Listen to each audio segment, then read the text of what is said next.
Hmm?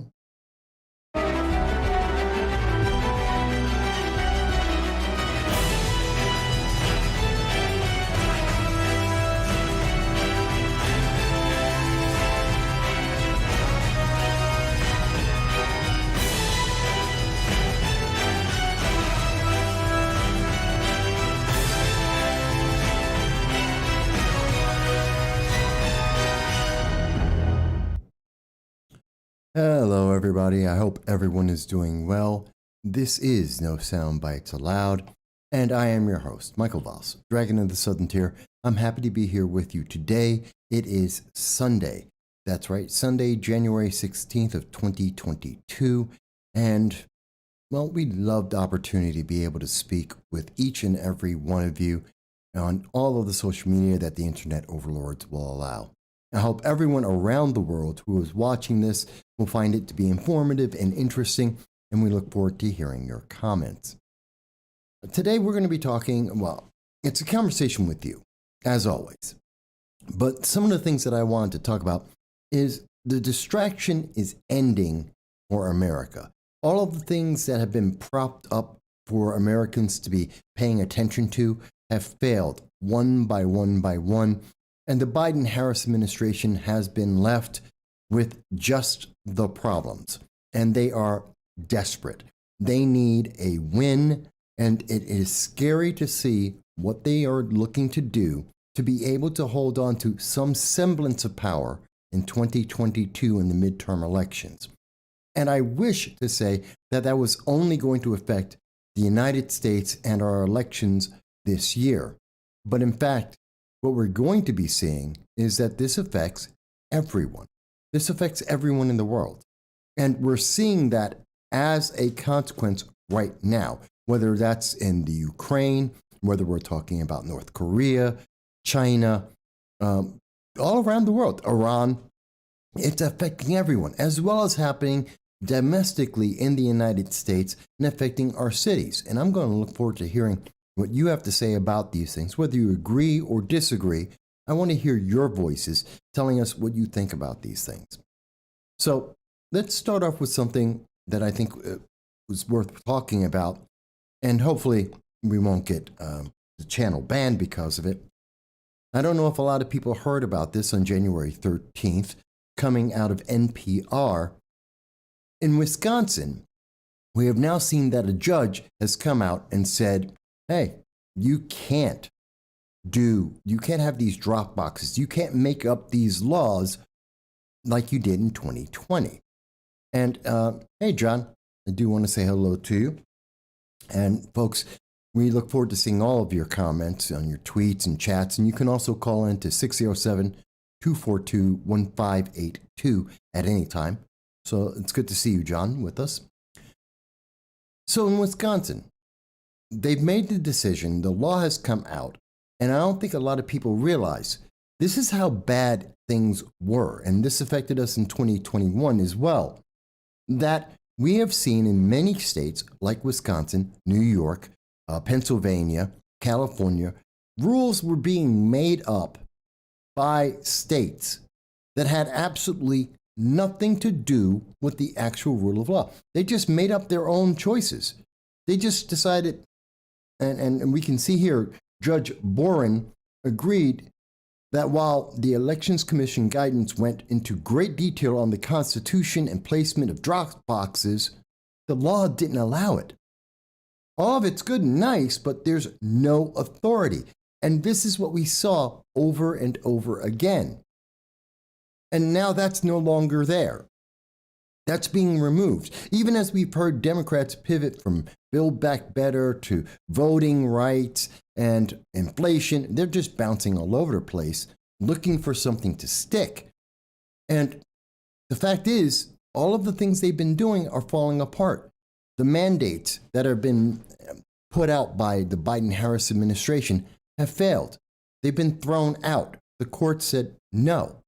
We're seeing the changes to election laws are being thrown out because they're not constitutional. They're not allowed. Even on a state level, they're not allowed. And we're seeing Build Back Better. Even Democrats are saying, no, you can't do that. The filibuster, Democrats are saying, no, you can't do that. All of these overreaches are being stripped away. And the only thing that we're left with, and I'm going to get to your comments in 1 second, John. The only thing that we're left with is high inflation, high taxes, the national debt skyrocketing. We're left with a weak foreign policy that we've been talking about since December that is now culminating in the potential of war just over Europe, as well as China making its own moves in Southeast Asia, and in the Middle East, we have Iran. And that doesn't even count North Korea and their missile launches. So let me look at, John says he got a community strike for reporting on the new Project Veritas article. 7 days.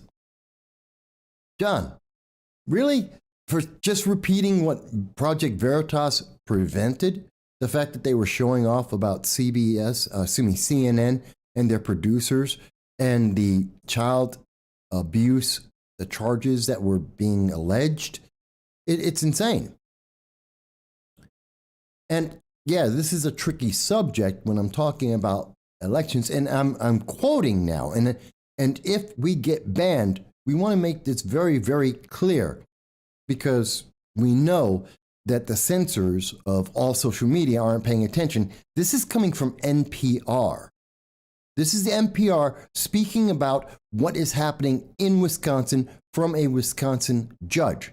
I haven't made up anything. This is the news. It's just not being widely reported. And we are seeing similar judgments being made in many other states.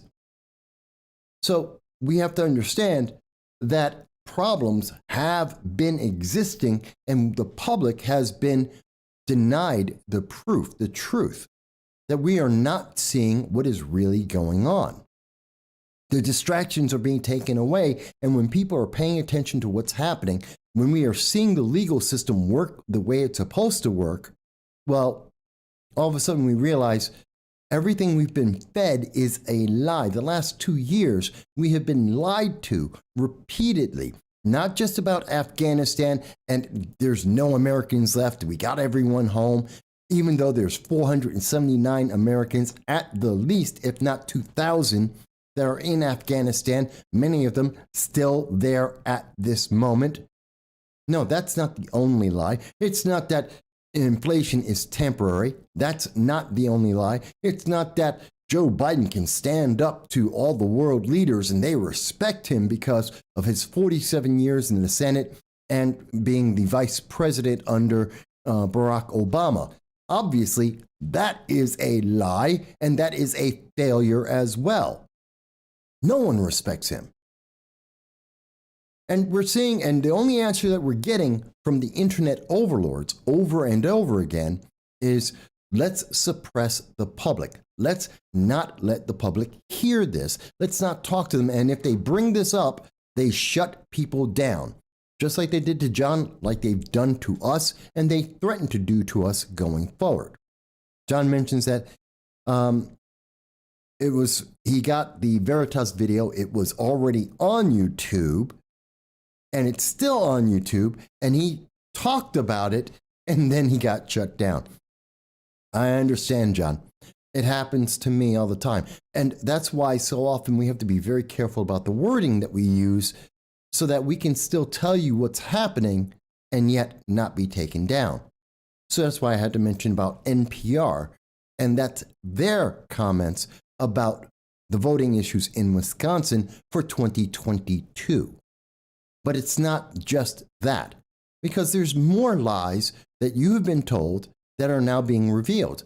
How about in Oklahoma? This is coming from KOCO Channel 5, which is ABC News out of Oklahoma, reports more than 14,400 new COVID cases and 0 deaths. Remember, we have been told as a nation that this is the worst thing that could be possibly happening. Oh, the new pandemic variant that is running around, it is now the most common form of the pandemic in the world, and definitely in the United States.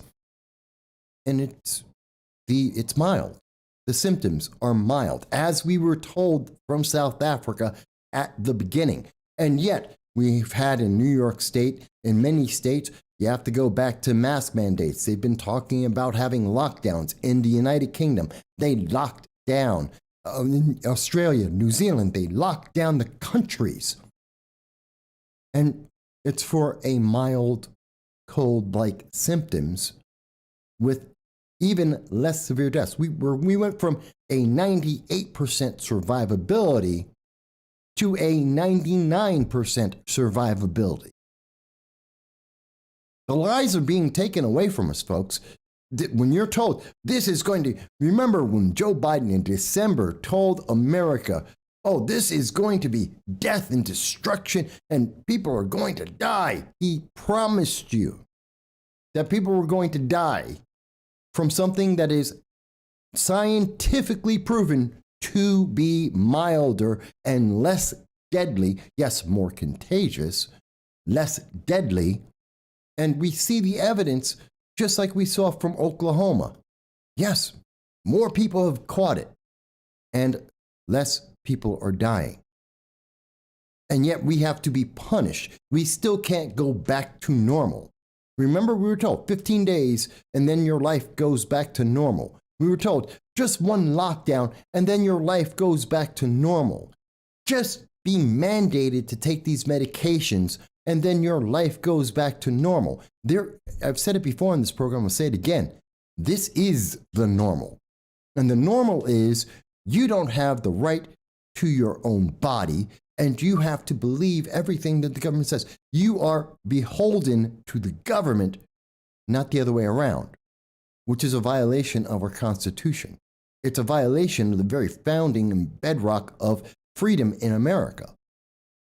And you can tell me, Mike, I think you're wrong. But I'll show you the evidence that I have. What's the evidence you have telling me that it is more deadly? Or telling me that these states had the right to violate state constitutions, federal constitution, and make up the laws as they wanted, willy-nilly, just in time. Please show me that evidence because I can show you the judges who are saying that's not the case. I can show you the results, not just in Oklahoma, but in New York, California, everywhere in the world, and it's all saying the same thing.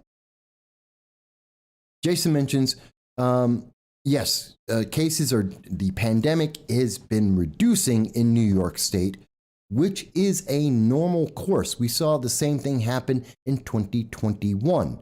And it's the same pattern we see with most contagious items like that, like the flu and others, where we see the spike as the holidays come through, people come together, and then it drops down for a bit. But we're still in the winter. It's still there. And it's not because anyone's done anything different. It's not like New York State went from 50% vaccinated to 80% vaccinated. New York State's still 75 plus vaccinated consistently. Nothing's changed in the last week. Nothing. And yet we have appointed Governor Kathy Hochul doing a victory lap like she actually did something. She didn't do anything. Nothing has changed.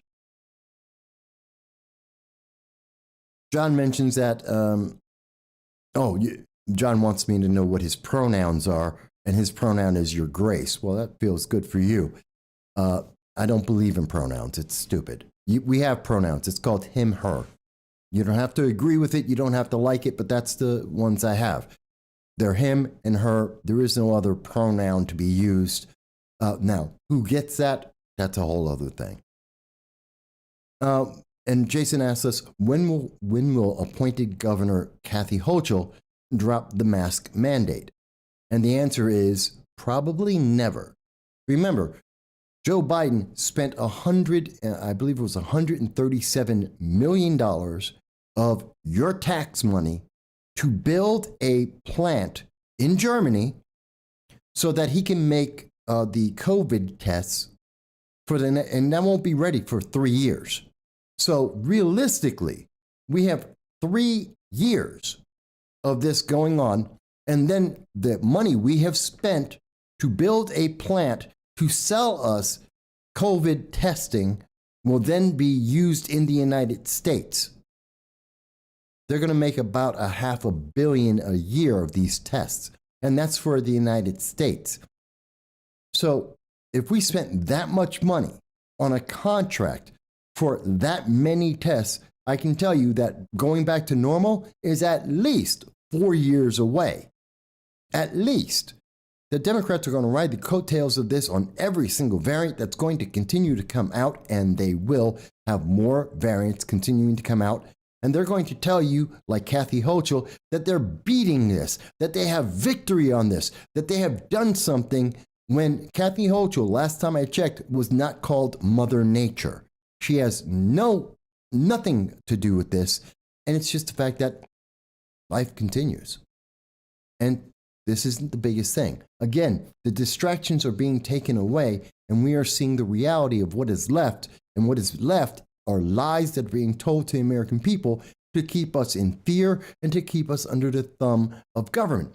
And I don't really care if you're talking about Republicans or Democrats, but quite honestly, we're seeing this predominantly coming from the Democrats. Tell me when I'm wrong. Show me a Republican that's saying that you are mandated to have medications that have not been tested fully, that do have some side effects.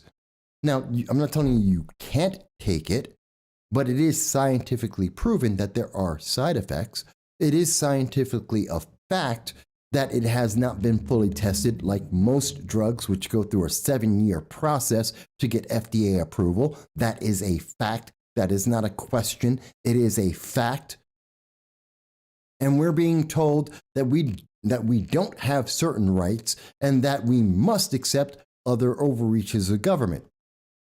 When you pull the veil away, it's not a very attractive picture coming from the very party that tells us they're tolerant and that they're into liberty and freedom as long as you agree with them. And the second that you don't, they turn on you and they demonize you and they attack you. And they are some of their representatives are some of the most disrespectful and most racist and sexist people I've ever heard of.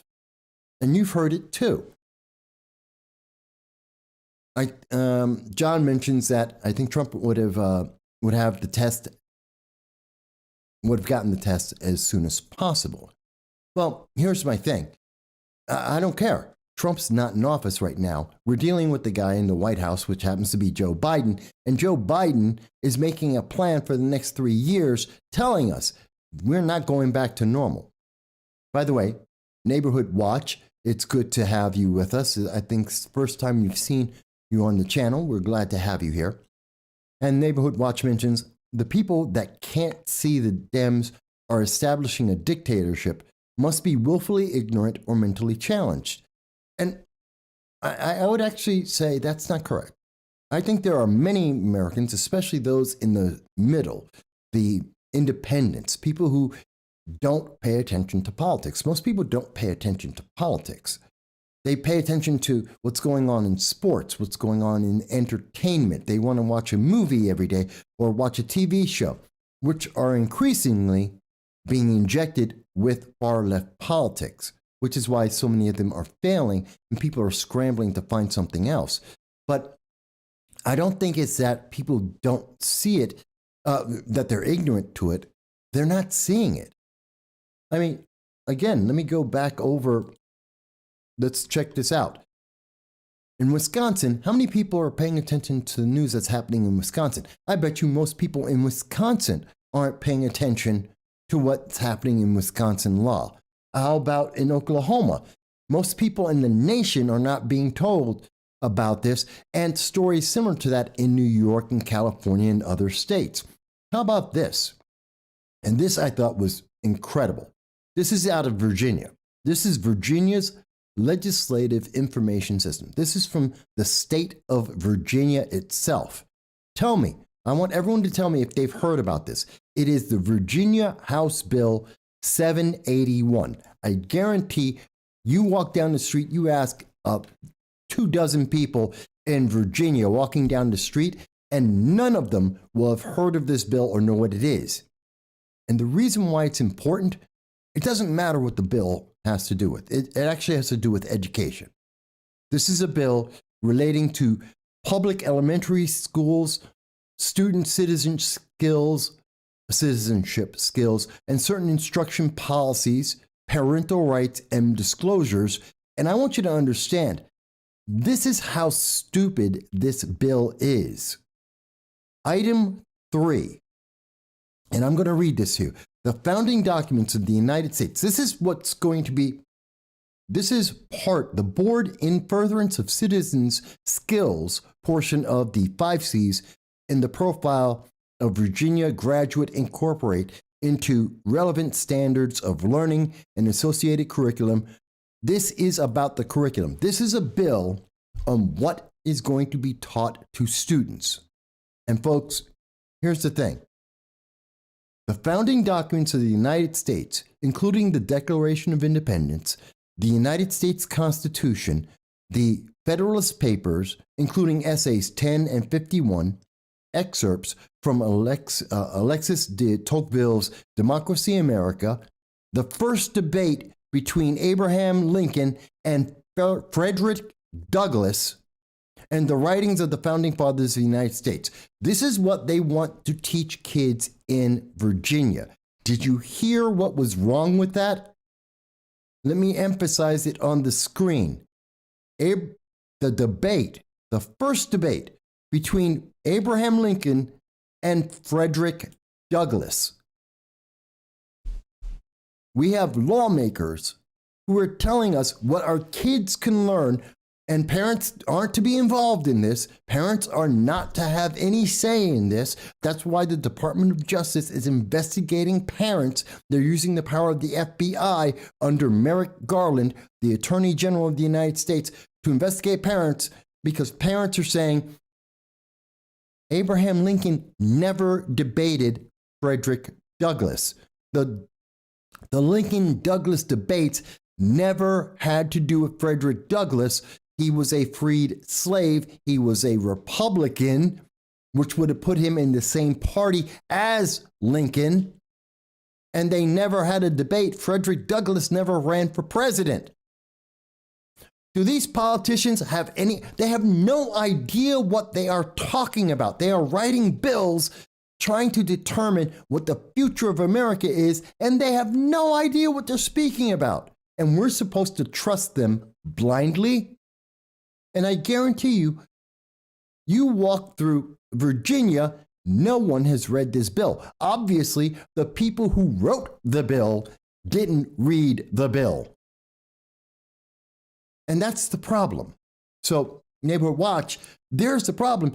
No, there's no headline that's so sexy to make people read Bill 781. What are we going to teach students? How do we make sure students understand history and American history and the government of the United States when they're lying to the students and they're making up history? Either that or they don't know what they're talking about, which is just as bad. And I have to doubt if they can't even proofread their own bill, if they don't know the history well enough to understand that Frederick Douglass never ran for president and never had a debate with Lincoln, if they don't know that basic history, then why should I trust anything else in the bill? How can I trust that not only is the bill wrong, but that how it's going to be applied is going to be wrong? I mean, does that not make sense? Let me get to some of the comments here. So, Bellin, hello, and thank you, Bellin. I know you're in New Mexico, and I'm glad to see you here. And Neighborhood Watch mentions the fear porn headline readers who don't read the full article research. They're the people that we have to reach out to. That's the middle of America. That's the majority. Something like 40% of Americans are independent. They're not in any party. And they're the people who don't pay attention to the details. And they're the people we have to reach out to and say, the veil is being pulled away. And look at what you are left with. We have lies that we were told for years. And only now are we starting to understand that the same people, all those of us who said, hey, this isn't real, this isn't true, this isn't right, it's not constitutional. Yeah, 2 years later, what do you know? It's true. We were right all along. That people were being used as we were being abused and told, oh, we don't know what we're talking about. You just are lying. 2 years later, everything we said is true. And now we have to try and make up ground and take back America, which I know is a terrifying thought for the censors on the internet saying, take back America. You know what? That's not an aggressive, that's not violent. It's a political statement and it's common, but I know they will freak out on that. John mentions that he has a granddaughter who lives in Virginia. John, please tell your granddaughter that the Lincoln Douglas debates weren't about Frederick Douglass. He's a great man. He's an incredible Republican. He's black, a former slave, and he loved America. And guess what? I think she should read about him. And I guarantee you she will never find a Abraham Lincoln, Frederick Douglass debate. It doesn't exist. Let her read this because her teachers are obviously under the law required to tell her something that is not correct. And I mean, that's the thing that really gets me about this, folks. This is a law that this must be taught. They are telling you what must be taught to students. This is about the student curriculum for the state of Virginia. They are telling you that they have to lie to students, that they have to misinform students, that they have to rewrite history. And if they're doing it on that subject, which is very simple and basic, what else are they going to lie to them about? And let me ask you, how many other states are doing the exact same thing? If Virginia is doing this, is New York State doing it? Is Illinois doing it? Is Maryland, California, Michigan? Are you sure? Do you know? Have you read the bills that are being presented? Because I can tell you in New York State, as we described in December, we know that there are politicians in New York State who are trying to buy off the news media so that they have a better re-election, as we presented to you here. And that's Bill S-7544 in New York State. It's New York State Senate Bill 7544 if you want to look at it for yourself. And let me, in fact, write that down so that you guys can see it.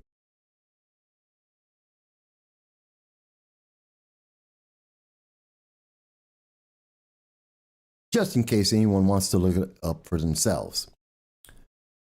So, and John mentions, why should Democrats let the facts get in the way of a good story? Well, remember, it was Alexandria Ocasio-Cortez herself who went on to 60 Minutes to tell everyone that Democratic politics, the Democratic Socialists, they don't believe in facts. They don't believe in grammar. They don't believe in math.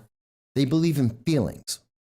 You don't believe me? Look it up. CBS, 60 Minutes, with our interview with Alexandria Ocasio-Cortez. She's asked directly. People have said, you don't know your math. You don't know economics. You don't know what you're talking about. And her answer was, well, people want to focus on being grammatically and mathematically correct. It's more important to be morally correct. Well, I'm sorry. I've seen your morals, Alexandria Ocasio-Cortez, and I don't want anyone to have and share in that. And it is absolutely important for legislators, people who are creating laws, to be grammatically and factually correct. It is important. And if you can't do that, you shouldn't have the job. John mentions the Nixon debates. Hang on. We have a call coming in, folks. Give me 1 second. I'm trying to get you. My phone's acting up. There we go. Hello, and thank you for calling into the program. This is No Soundbites Allowed, and whom may I say is speaking? Hey, Mike, it's Jason. Hey, Jason. Good to see you with us. What's going on? Yeah, well, I mean, you there's a topic I wanted to mention this week, and you Sure. started going into the Democrats and talking about AOC and math. And one of the things that always bothers me is Bernie Sanders. He'll go up there and he likes to attack CEOs and he likes to attack corporations.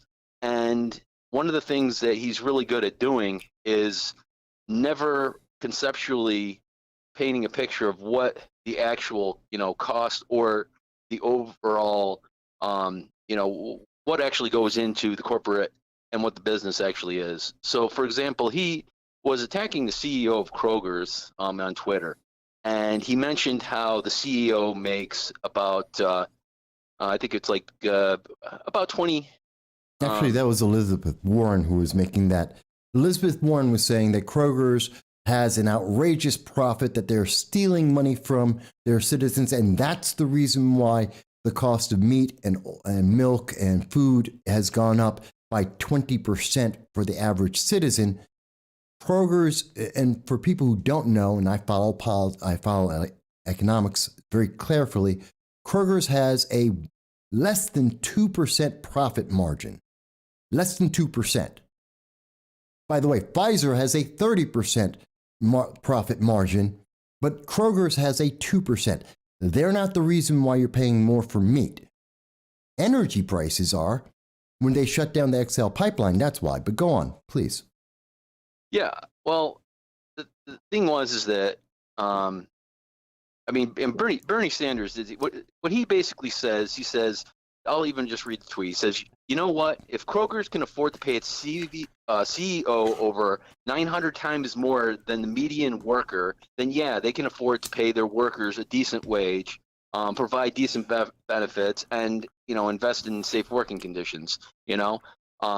But the bottom line is that I calculated out what the CEO makes, and Bernie Sanders would say, well, you know what? We should just take all the funding that they give the CEO and distribute it among the workers. Well, when you actually do the math on that, the $20.6 million that the CEO gets, it's like 5 cents. It's like 5 cents a month. Well, it's actually it's 2 cents an hour. A person would have. And then on top of that, though, is if you actually look at the profit that they made last year, the company itself, it was almost, well, let's just round it to like say $3 billion. Well, if you were to give every single worker a dollar raise that works for Kroger's, it comes to $1 billion. So $3 would automatically basically wipe the entire, profit that they make out of it. So putting it in that perception changes the entire way that you look at it. Well, let me bring up something about whenever you hear someone in the Democratic Socialists, and remember, they're socialists, they're communists. They don't want you to have anything. They don't want you to have extra. They want you to have the bare minimum, because that's what socialism is. You get the bare minimum to survive, not anything extra. But when we hear them say that, I want you to think about Bernie Sanders has 3 homes. 3. They're over $1 million each. 3 homes. Why? He's a socialist. He's a multimillionaire because he's a socialist and wrote a book. Why does he have $3 million? Why didn't he give his money to the government? Why haven't any of them? Alexandria Ocasio-Cortez has a $15,000 a month apartment with a wall around it and security that you can't go to, but she's a socialist who wants open borders and says that you have to pay more in taxes, and she stopped 25,000 people from getting jobs in New York City. I don't think those people are happy about that. We're talking about for Amazon and jobs that would have been worth between $50,000 to $125,000 a piece. And she said, no, you can't have that because Amazon's a terrible company. Although today, now she's more than happy to have Amazon around because she's getting donations from them for her election. It's funny when you pay attention to that. So when we hear these people say these things, let me ask the final question. You know about this, Jason. Who wants to work for nothing? Do you want to work for exactly what it costs you to work as a business owner? Well, that was an excellent point, because when I looked at Kroger's and I thought, well, see, I'm a business owner myself, but I basically do everything my own, because it's always been the fact that I can do, I've always seen that I could do the work of 3 people, and I could do things more efficiently and more methodically. Mm-hmm. And if I hired on extra workers, it's going to take pretty much all my profit away. But then I was looking at what Kroger is making, a month on each employee that they hire. I mean, a person, they're hiring a person, taking care of them, right? And they're only making $100 a month on having that employee, profit by having them. And I'm just thinking to myself, it's like, okay, I work my own business, and I'm like, okay, so am I going to hire somebody, and I'm only going to make an extra $100 for it? There'd be no way in hell that I would do that, But the thing is that these individuals, these socialists, they don't even think that they don't even think I should be making any more or less and being completely equal to the person who basically doesn't, perform, the same that I do. And that is what there is in their mind. But they don't value, I want to say, they don't value independent people. 70% of all businesses in the United States are small business owners. Small business owners, on average, work somewhere between 60 to 80 hours a week. Not the employees, the owner of a small business, 60 to 80 hours a week. And so if you were to work out their profit and put in the 60 to 80 hours a week, guess what? They're not making that much money. In fact, they're probably making less than their employees.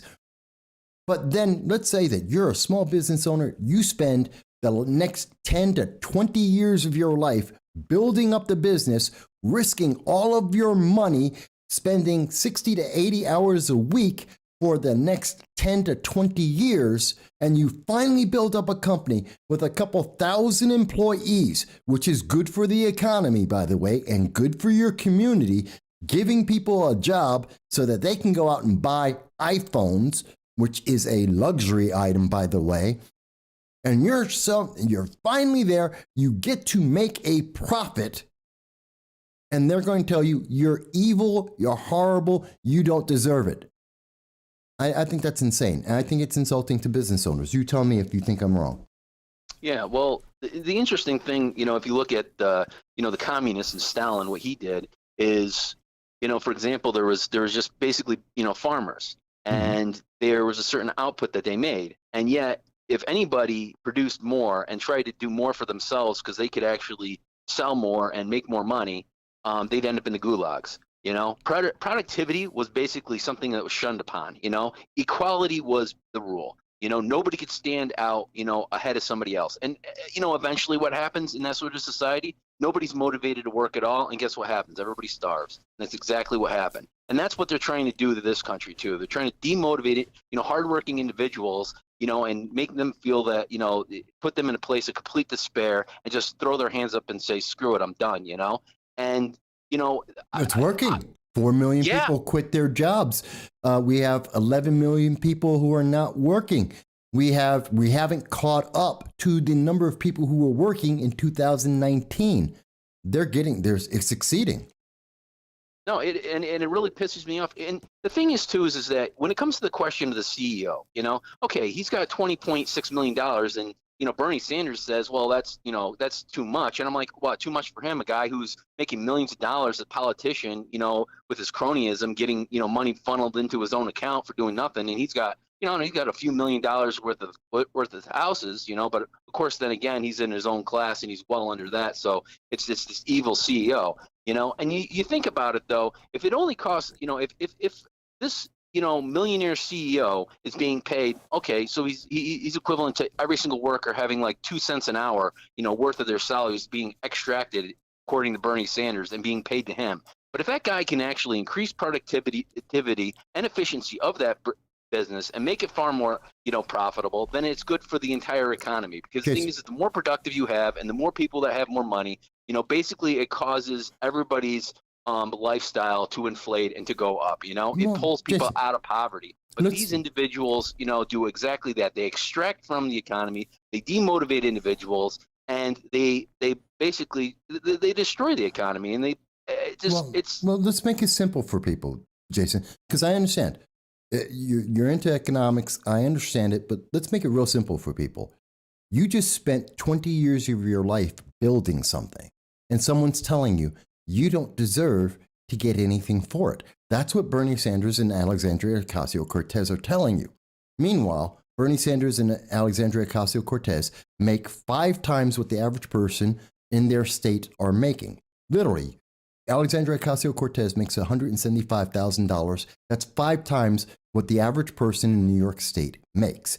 And she sells T-shirts and sweatshirts for $40 and $50 that cost $5 to make. That is a profit of about $45 per item. Yeah, they believe in profit. They just don't believe in your profit. And when we take away the veil and say, hey guys, they're not playing by the same rules. Do you remember in 2016 when Bernie Sanders was shown that he was telling the rest of the nation you have to have $15 an hour? He was paying his campaign workers, people who were trying to get him elected, he was paying them $9.25 each per hour. Not $15, $9.25 an hour. Please fact check me on that. If I want Facebook and YouTube, fact check it because it's a fact. Bernie Sanders was paying his people not $15 an hour, $9.25. So they believe in capitalism. They just don't believe in capitalism for you, the average American out there. They believe in it for them, the elites. And that's part of the basis of the problem. That's the distraction. Oh, this guy makes $26 million. 70% of the businesses are small business owners. They don't make $26 billion. And the taxes that they are raising to pay for their pie in the sky schemes aren't, they're affecting average American citizens. We need to let people know about that. And, yeah, but I mean, even they if can fact check me on it if they want. Yeah, but I mean, even the bottom line is if every single small business owner was extremely wealthy, you just you have to put it in perspective of what the market is, because the bottom line is just that the more money that you can make in a certain product, the more competition there will be in that field, trying to sell that same thing, and so it'll be less profitable to do so. So I mean, no, it's even easier. How many poor people in the world? And there is a number here. This is true. This is a number. So get ready, folks. How many poor people have created multi-million-dollar businesses? There's an actual number to this. Do you know what the number is, Jason? Wait, I don't even know what you're asking me. Yeah. How many poor people have created multi-million-dollar businesses? I don't know. It depends. Is somebody who has multi-million dollars considered poor? No. They were poor. I'm talking about a poor person, someone who is literally living on the street, decides to make a business, decides to create something, and they make a multi-million-dollar business out of that. How many people have done that? I don't know how who has ever done that. Who's gone from nothing. There's one person who's done it. One person is known to have done it. J.K. Rowling's Harry Potter. She wrote a book while she was homeless. She wrote the book, got the book published, made a couple $1 million, which has now created an industry with the entire Hogwarts, everything you can buy out there. That's it. One, as far as I am aware, one in the history of mankind. I think we're doing things right. I think the weight is in favor of it. You have to you have to earn money to be able to make money. It's not just given, and the government isn't the one in charge of that. You are. Your creativity, your hard work, and you deserve every penny you should get. That's what I believe. I think it's that simple. I mean, does that make sense? No, it totally makes sense. I really think though that when you do the math and when you break these numbers down and when you put it in perspective and when you reiterate that 2% profit is all that company made, then and you start showing people saying, okay, you want to increase taxes on these corporations. Well, yeah, there is no money to extract. You're already basically at maximum extraction. They're only making 2%, and there's just no more money be taken from these businesses, and there's only one direction that it happens. If you start to take in these businesses any farther, then you're going to start to have to tax their wealth, and when you tax their wealth, you kill the productivity, and it's impossible. I agree with you completely. But again, this is and the theme of the show today, and I don't know that Facebook or Twitter are allowing us to be seen there at the moment. It looks like they may have already blocked us. But we need to take away the veil, take away the distractions. Talking about Kroger's and their CEO is a distraction from being able to look at what's happening with Pfizer and Merck and the pharmaceutical companies as we have a mandated drug that is being pushed onto the American people, whether they want it or not. And we have, more importantly, a plan that has been put in place, that has been set in stone by the Biden-Harris administration, that has told us that for the next 4 years, we are going to be living, this is the normal. This is our lifetime. And they don't want you to pay attention to that. They don't want people to focus on the fact that we're building, I'd be at least slightly happier about this if we were building the pandemic testing factory in the United States. We're not. We're building it in Germany. And we're going to buy it from Germany. We're helping the German economy. And the reason why we're doing that is because of what's happening with the Ukraine. Quite honestly, that's what it is. And we're buying off Germany. Otherwise, we build it in America and we let some Americans get a job and we would help the American economy. I mean, if we're going to punish people, we could at least do that, but we're not. So it's really a pain. Biden needed to pay off the Germans for something. And so how did he do it? He drops in, a big business. And then basically he comes back to the United States and brags how he's going to have all these test kits that we obviously will not need during that period of time, It's going to be a waste of money. But it will, because the bottom line is that, the test, well, not unless the test can be simply altered for, a new calculation of what's going to come down the pike, but we don't know that, But, another thing you were saying, you were talking about Moderna and Pfizer and the amount of money that are, being made from them. And yes, it's extremely, profitable. And the question will be is that once, this variant right now is the Omega strand is going to, pretty much be, I believe it would be pretty much done, by the time they roll out this new vaccine, but guaranteed that it will be part of the requirement, for, the medical staff. According to the federal, they did, say they have to get it. They're going to have to get this vaccine regardless of, obviously whether they have already had this, So it's like we do have to look at the fact that it will be a rollout at least of every 6, maybe even 3 months, that there's going to be a new, a vaccine coming from these corporations, which are going to be able to roll in the dough, every 6 months because of the current mandates that are placed on people. It's true. So, there's a few other things. A lot of what we're talking about now, it's going to come up and explain why this is happening. And I want people to understand why we're being distracted, because there's something that's coming up, and we're going to talk about it in a few minutes on the show. News is coming out about it. We're going to be speaking about that, both in what's happening around the world and also in the United States, like what happened down in Texas with the shooting, why we're being distracted. And I want to talk about, and for people who don't know, we're going to be talking about in a little bit the charges from January 6th that came out this week as well.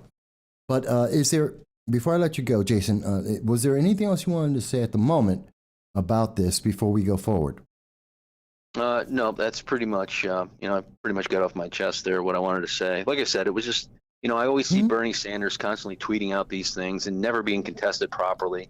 And it drives me nuts. Warren too. You see, I didn't know that Bernie had made the tweet, but it was the original statement was made by Elizabeth Warren. I believe she was on CNBC when she said that. Yeah, I've heard her say that as well too. But this was the first time I actually was just curious, and I did the math, and I was like, what is the actual cost? What is the expense? What is their profit? Let's put this into perspective. No, I'm glad you did. I'm glad that you brought it up, because you know what? No one ever asked. If these people, I don't know if they're making $10 an hour, but he wants to give them all $15 an hour. well, the company only makes like $2.70 a profit, per hour off of each worker. So obviously they'll be, they'll Bankrupt. be $2 billion in debt every year to pay him as much as Bernie Sanders wants them to. So, okay, Bernie, go do the math. Oh, how are they going to get their money? Well, they can increase the prices, They're not going to do math. Remember, Alexandria Ocasio-Cortez went on 60 Minutes. She told America, we're not doing math. Math doesn't matter. Don't do math. Don't think about this. Don't stop and actually think about whether this makes sense or not. Just remember, emotions. You feel, it feels good. Don't you feel good? Hey, we're going to do it anyway. You don't have to be factually true to be morally right. That's what she says. Yeah. Yep. All right, Jason, let me, and I want other people to be able to call in too. Yep. But thank you for making your comment, and I'm going to look for your chats out there as well, okay? All right. Have a good one. All Yep. right. Bye. So, folks, as you can see, just like Jason did, you too can call into the program, and we're always happy to hear your voice about the issues that you think about. And it doesn't always have to be what I want to talk about. This is Sunday. I'm here to hear what you have to say from anywhere in the world. There's certain things I want to cover, but you know what? I want to hear what you have to say. And yeah, it's great to hear, because how many people ever, how many times have you ever heard any of these programs, especially like CNBC, which is supposed to be about the markets and the economy? This is what they're focused on. And when we hear these politicians make these outlandish claims that you shouldn't get paid, hang up. Thank you for calling into the program. This is No Soundbites Allowed. And whom may I say is speaking? Hey, Mike. How you doing? John Cordisco. Hey, John. What's going on? Let me turn up the volume a little bit. I can barely hear you. I can hear you fine. Okay, I'll try that. Jason sounds like a good kid, but I think what happens is, I'm not saying people are dumb. We need to dumb things down. I think we need to make things simpler. People are like a fire hose. They're getting so much information. It's hard to grasp.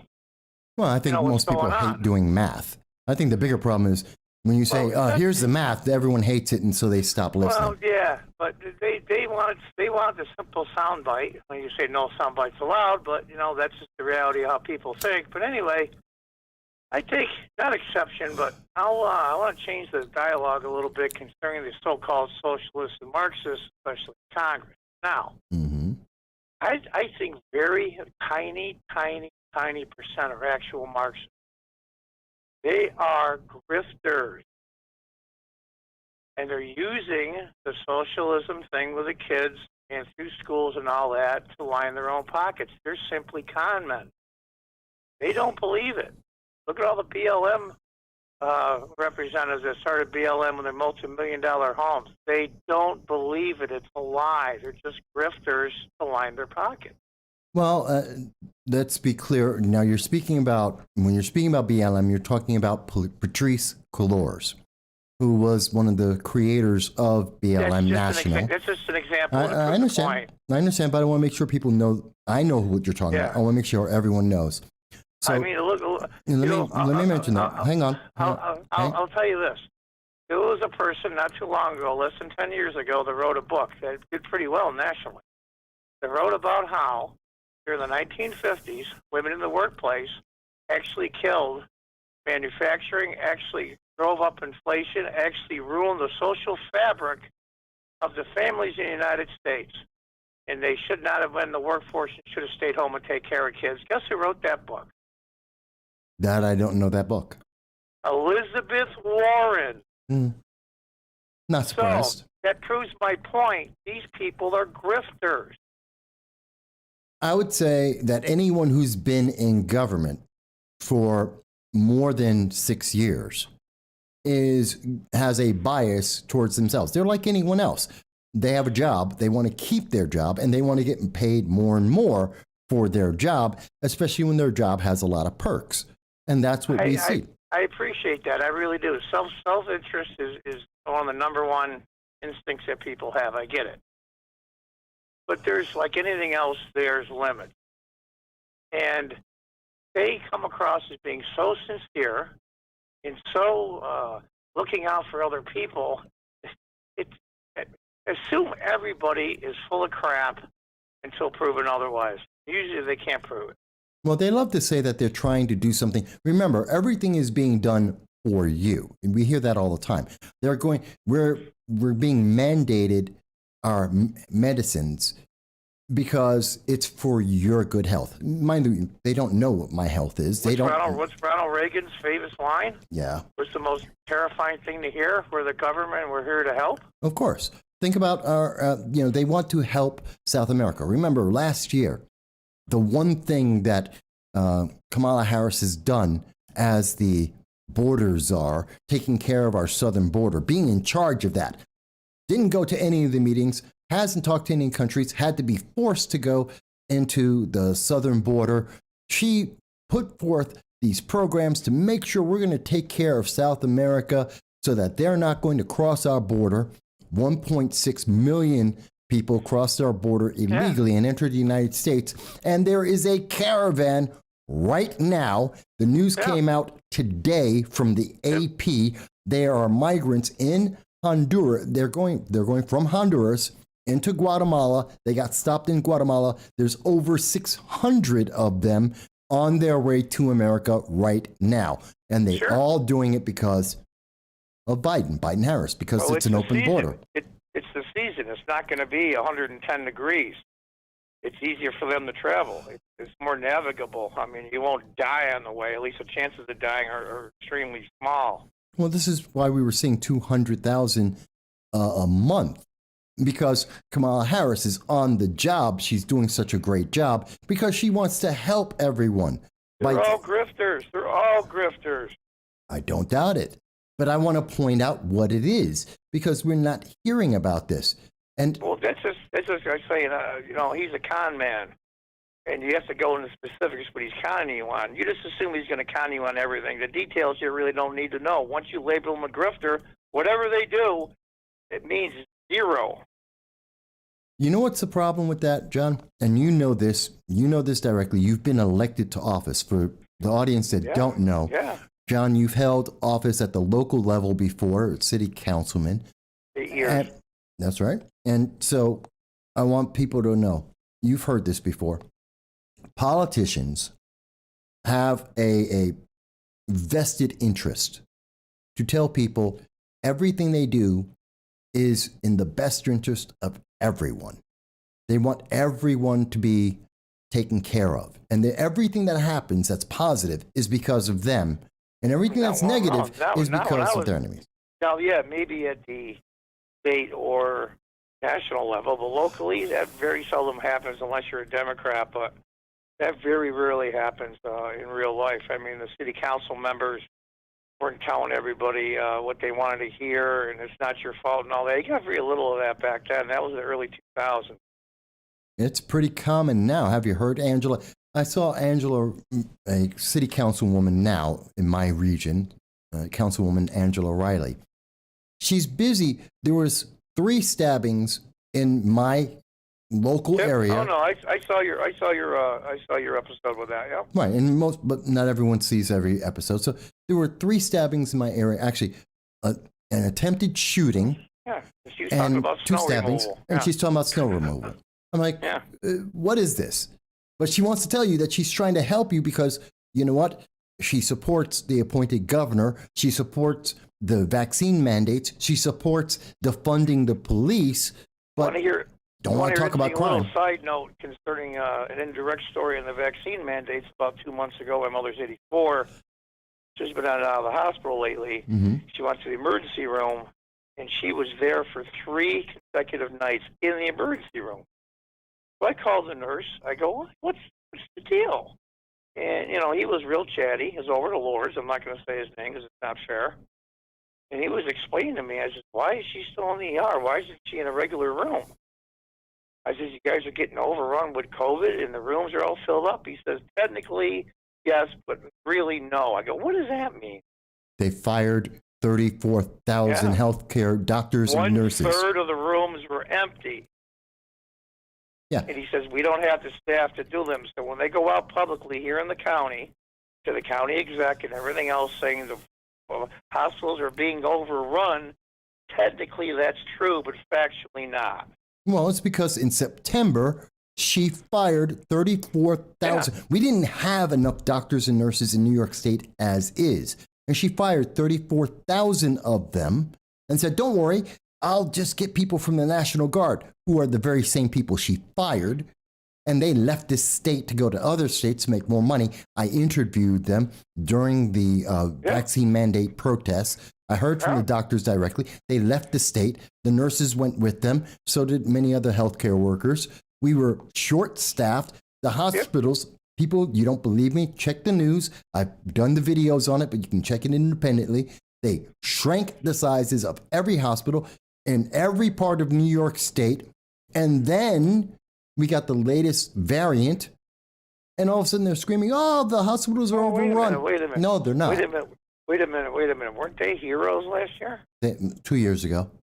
2 years? Weren't they heroes that we were going to put up monuments, take down Confederate statues, and put up statues of nurses and hospital care providers? And they were just wonderful.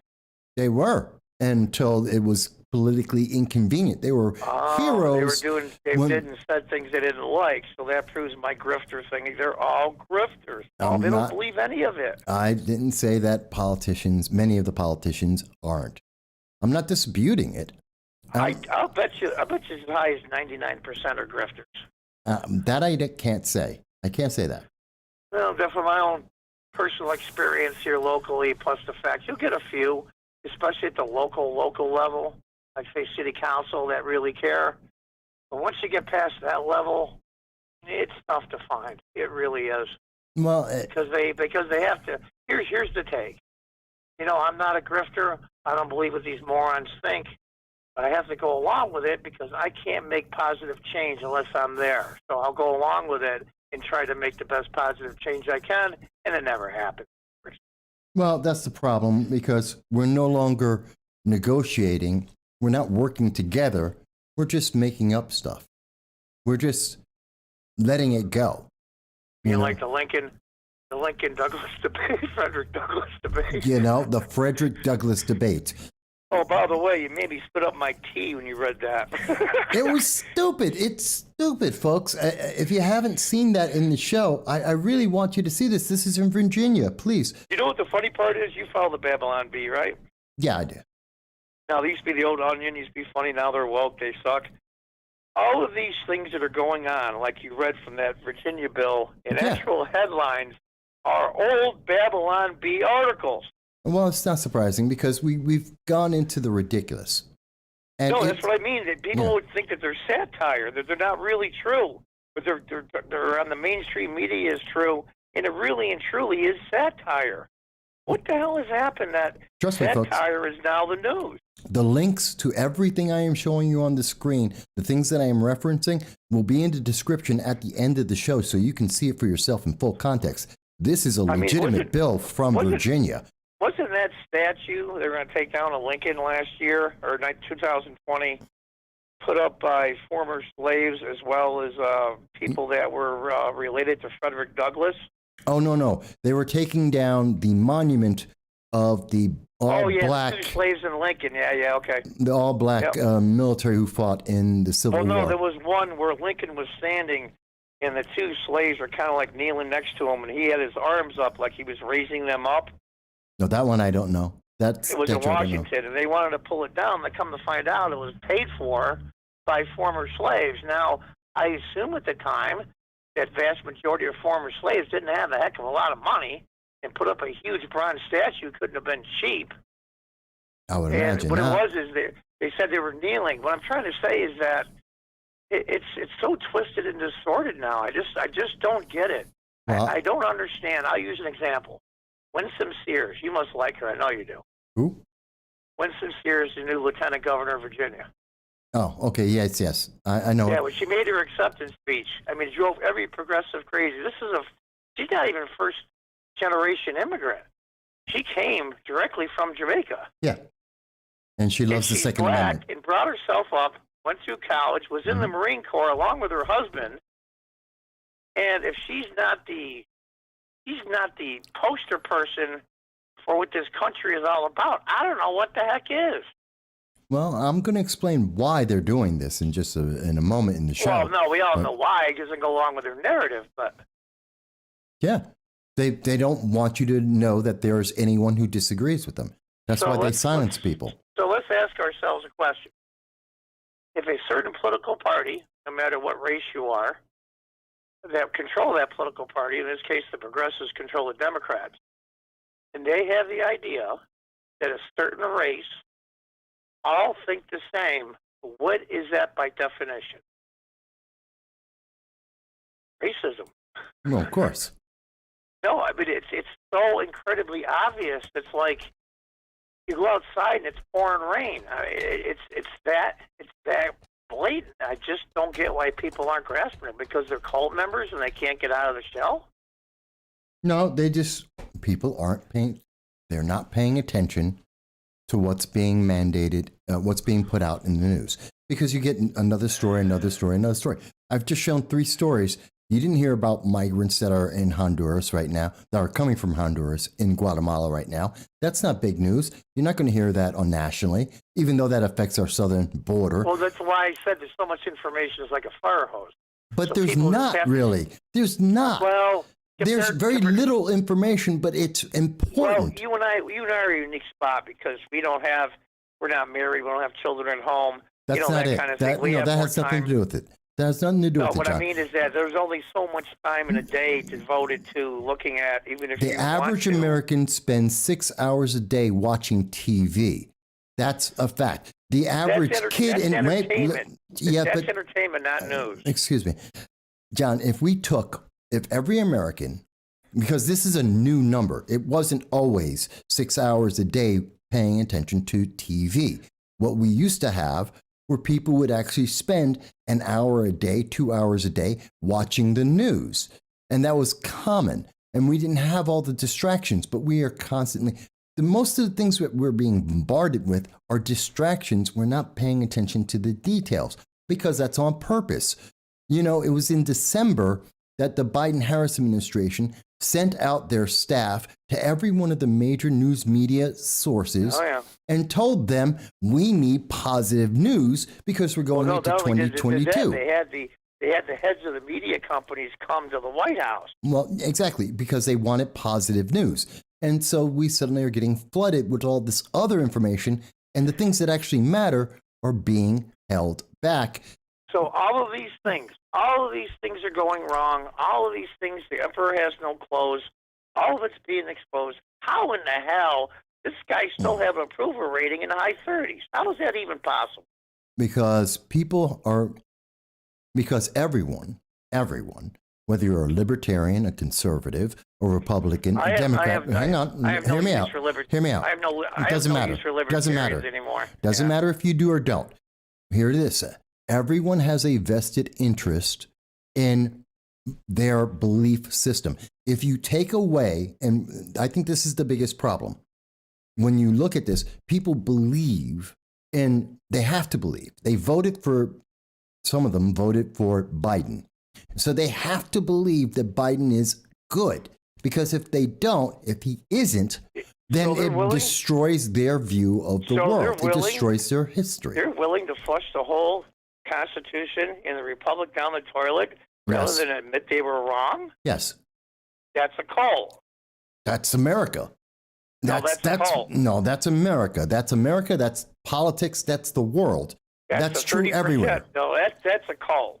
No, And there's some people on the right that are in a cult, but very small percent. I would say that's true. It doesn't matter. If there is anyone, and this is true, I believe in every party, it's true everywhere in the world, that there are people who believe, and they have to believe because their life is built on the basis of these foundations. You have to believe Alexandria Ocasio-Cortez and Cori Bush are absolutely champions of black people, because if you look at what do they personally get out of it? Zero. What do they get? They get power. Who? The people who are following the average them? person walking around, all the people around my store the for average 20 person, years, they get zero out of any of it. John, hang on. What the average person gets out of it is that they are inclusive. They're included. We're social creatures. I'm part of the crowd. I'm part of that group. Well, the gulag, the gulag was correct. very inclusive too. Well, no, they really weren't. Well, actually, yeah, there were a lot of people. Did you read Dostoevsky? The people in the gulags were dying as they were swearing No, that the communist system was the inclusion- best thing that could ever happen. Inclusion isn't necessarily a positive thing. But it is. That's why we all try and live for that. But hang on, But- John. There's a lot of other people who want to call in. There's a lot of other things okay. I want to cover. So, But anyway, I wanted to say I got that strike, that community I know. guideline strike. Now, my commentary was probably a little inflammatory. So I'm in the doghouse. So I get out in another 4 days. I think the 19th they'll let me out of YouTube jail. I get that. It happens to me too. But I also wanted to say to you, do you also put your episodes on Rumble at all? Yep. I'm on Okay, Rumble. I I'm on started doing Rumble, Rumble. Odyssey. I'm on everything. Are you going to go to True Social when it comes out? Yeah. Okay, excellent. So I look forward to it there. And anybody that follows my channel, I'm on Rumble. So Mike and I have been fighting the fight for a long time. I don't know. We're getting tired. I'm never tired. I do this all the time. Yeah. 15 All right, years. Dude. Well, All right. it was good talking to you. And say hi to Jason for me. Oh, absolutely. Okay. All right. All right, bye. So, folks, just like Jason, just like John, you too can call in about the issues that you think are important. And we want to hear your voice, whether we agree or disagree. You can tell me, Mike, I think you're wrong. And that's perfectly fine. I'm more than happy to hear any respectful conversation about any of the issues. And you don't have to agree. See, we're not the Democratic Socialists of America. We're not progressives. We don't mandate that you have to believe everything we say, that you have to agree with every word we say. You are an individual. You're intelligent. You can make up your own mind. We'll give you the information we have. We'll show you the sources that we have, and you can come to whatever conclusion you want. And you can tell me what you think are important issues. Maybe it's the stories I'm covering aren't important to you. Let me know. Maybe I'm not being clear enough. Let me know. That's why we're here. Because these are things that aren't being talked about. And I really think we need to before we start seeing our history destroyed, where we have this stuff. Abraham Lincoln versus Frederick Douglass. It's so insulting that we're misinforming our kids so badly by politicians. Where we're watching, as we are watching the failure of not only our international policy, but our domestic policy. Where we have caravans, we know they're coming. We know they're coming. What are we doing about this? Nothing. They're on their way. They are coming here, and they're going to come into America. And at the moment, there is an open door to let them in, like the other 1.6 million that came in last year. And this year, we should see about 1.6, maybe 2 million more illegal aliens come into America. Because where's Kamala Harris? When was the last time you heard Kamala Harris even mention the immigration crisis? When was the last time you heard her even mention it? Tell you that she has a plan for this. Did you hear Joe Biden say he has a plan for this? He's too busy trying to get 2022 solved so that his party will be able to get reelected or keep as many people as they can reelected. That's where his focus is, whether it's Build Back Better, whether it's talking about inflation and blaming it on the profits of companies that don't have profit margins. I mean, this is what's happening, folks. And the veil is getting wide, and it's not just affecting America. It's not. I wish it was. But we're seeing this North Korea. Remember, Joe Biden in 2020 told us he was the guy who could do the international policy better than President Trump. He told us that because of 47 years in office, because he was the vice president under Obama, that he knew these world leaders and he could talk with them and he could get more world peace. So not only did North Korea fire off missiles, not only are they firing off hypersonic missiles, but after Joe Biden is talking to them, the Biden-Harris administration speaks to North Korea, they fire off more missiles. It's not that they stopped, they sent off more of them. Which means they don't care what Joe Biden thinks. They don't consider him to be a serious threat. They don't think that he's important. And if you think I'm lying about this, if you think that I'm just not understanding it, again, let me go back to the AP News. North Korea fires fresh missiles in response to the U.S. sanctions. The Biden-Harris administration said, we're going to throw sanctions at you. Don't do this anymore. Stop sending out missiles. And on January 14th, North Korea sent out more missiles, which means not only do they have hypersonic, it's not that they have the technology for hypersonic missiles, but they have the ability and they have a stockpile of hypersonic missiles. They keep firing them off, which means that they're getting ready and they have the capability to send a nuclear weapon against Europe and the United States. The more they develop, the more they have these, the more they're firing, the more that they can put a nuclear bomb in the United States. And Joe Biden, his only answer is stop doing it or we'll give you another sanction on top of the sanctions we already give you. And North Korea says, I don't care. It's not stopping us. That's not important anymore.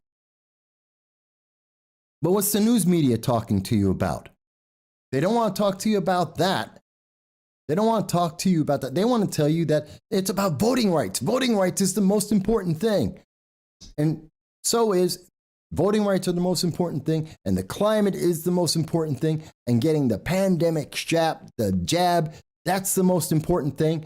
All these things are the most important thing. And you have to vote Democrat. That's the most important thing because of racism and gender and identity politics. Meanwhile, North Korea is sending off nuclear missiles. Meanwhile, we have terrorists in the United States. We have terrorists who are in the United States right now, like the English guy, the British man, who came to the United States, went to Texas to go to not a mosque. I can't think of, it's the Jewish temple with the rabbis. And just a synagogue, that's the word. He went from England. We now know this is a British guy. He's British and he's Muslim. And that's important. And he came from Britain to the United States, to Texas, to a Jewish synagogue so that he could take hostages and try and get the United States to bend to his will. Now, this is important to understand. Not only is it because it's anti-Semitic, not only because this is just horrifically terrorist action, let's understand.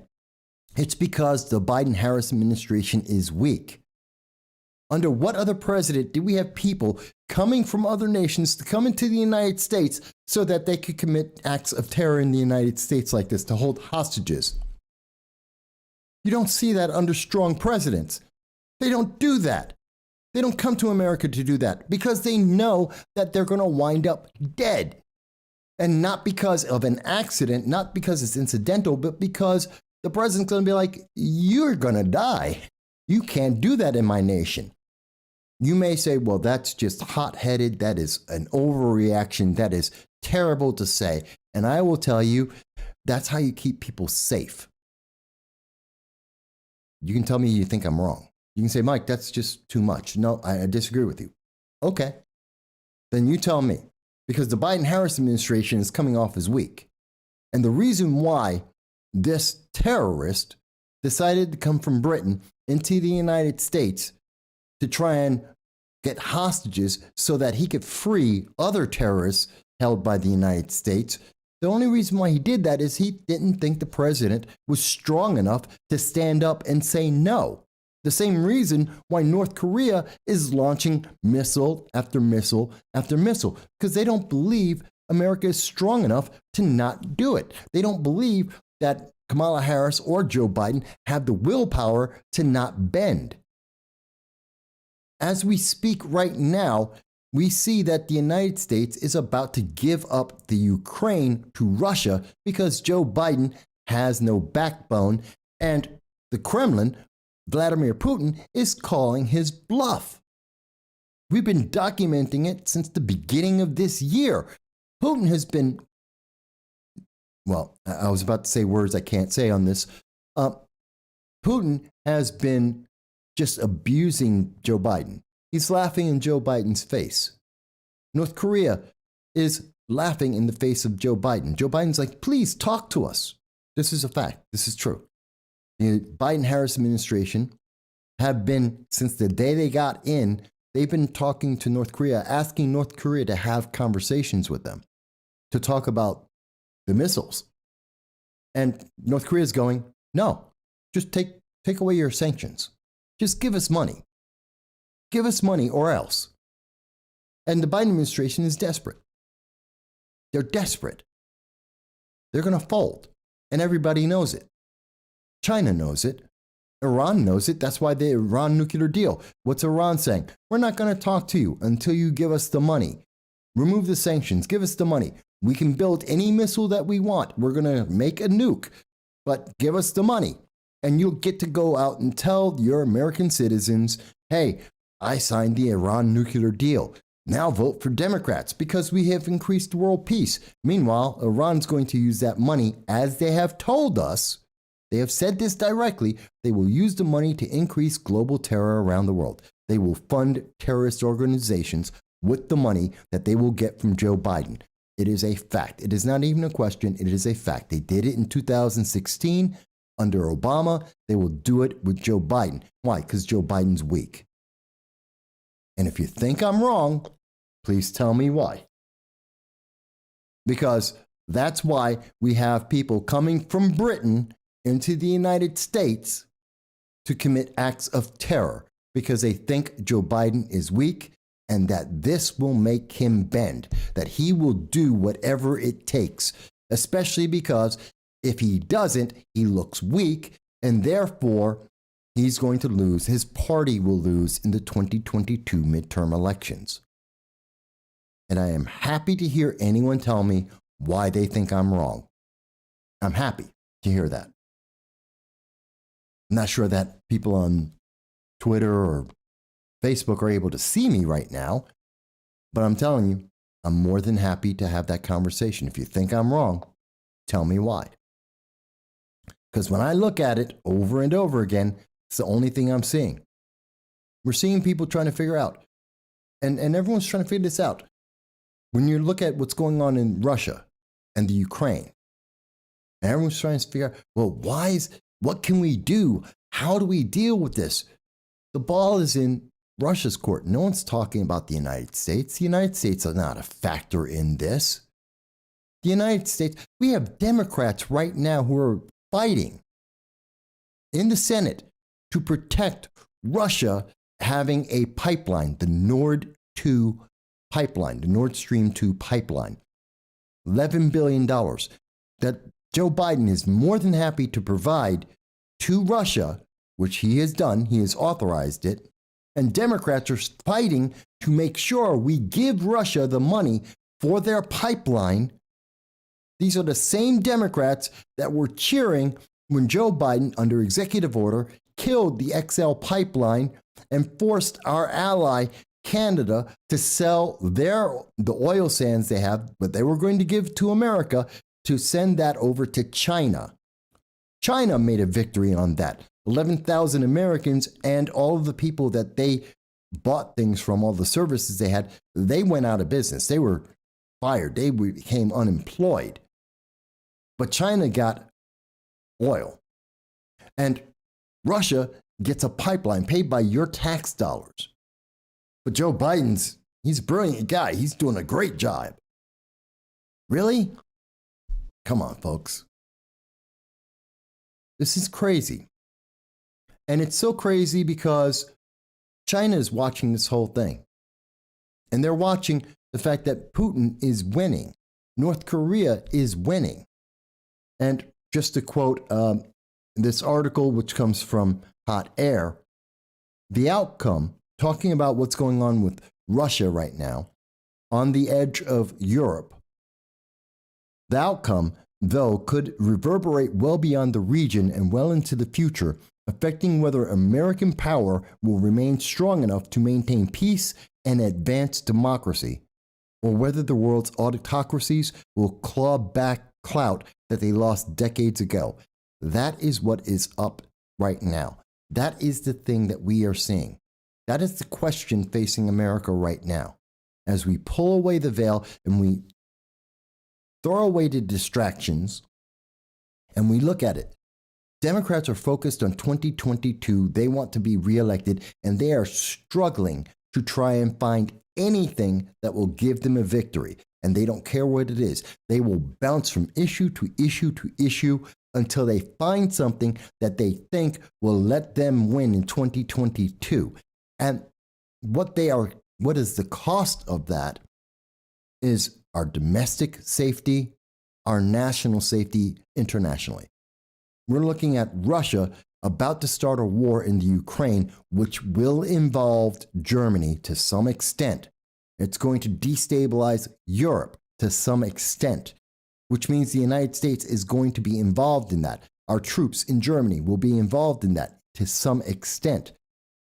The world will be pushed towards war. China is looking at Taiwan. And if Russia is going to war in the Ukraine because the United States is not strong enough to stand up, and North Korea is firing off missile after missile because the United States is not strong enough to stop them, and Iran is about to get paid like it's a lottery because the United States is not strong enough to stop them, and Joe Biden is willing to give anything to everyone. He's willing to give the Ukraine to Russia. He's willing to give billions of dollars to Iran, and he's willing to do almost anything for North Korea because he needs a victory so that he can have a win in an election.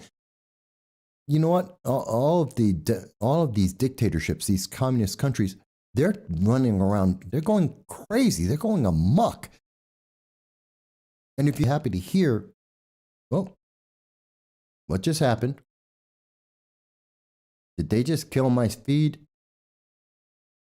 Folks, tell me if you can hear me. Oh, there we go. I don't know where that just came from.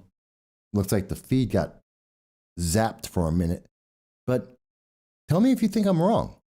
If you don't see the conclusion I'm seeing, tell me why. Because what we're seeing happening right now is really important. And thank God we have people like Israel right now, because Israel is taking up the slack for the United States. While Biden is busy trying to say in Iran, he's over there trying to make sure that we make a deal and give Iran billions of dollars so that they can promote global terror, just like they did in 2016, which John Kerry told the United States. And you can look that up, January 2016. Look it up, John Kerry, that the United States funded global terror. They know that Joe Biden will do it as well. And picking up the slack, I believe, is Israel, who just bombed Iran to try and slow them down. Now, Iran's saying that, no, it was just an explosion. It was just lightning. No, it wasn't just lightning. It was Israel taking up the slack for the United States because the United States doesn't have any balls at the moment because Joe Biden is the one that's in charge. How do I know that? Well, let's see. What was happening at the Fifth Fleet? And come on. U.S. Fifth Fleet Commander. There's a dramatic uptick in Iran's drone use. Iran is increasing its attacks. It's attacking the United States. This is coming from breakingdefense.com. Okay? And this is coming from the U.S. Fifth Fleet Commander telling us Iran is attacking the United States. And the answer from the United States isn't stop attacking our ships, stop attacking our American citizens. Their answer is make a deal. Make a deal because I have an election coming up. I tell you what, that's pitiful. That's just pitiful. Are they messing with my feed again? Looks like they are. It's absolutely pitiful, folks. And this thing that happened in Texas, let's think about that. And then I'm going to get to the January 6th. I promise I'm going to get to January 6th. I do want to talk about that. Assuming that we still have a channel, assuming that the internet overlords haven't shut us down. And I definitely want to hear from some of our friends overseas about this. Do they see the same thing? Because last time I was talking to people in the United Kingdom, in Sweden, in Germany, they were all telling us the same thing. Yeah, America looks like it's weak. That's what the international impression is. The United States is weak and that they can't support freedom. In fact, they're rejecting freedom. And we're seeing that affect the rest of the world.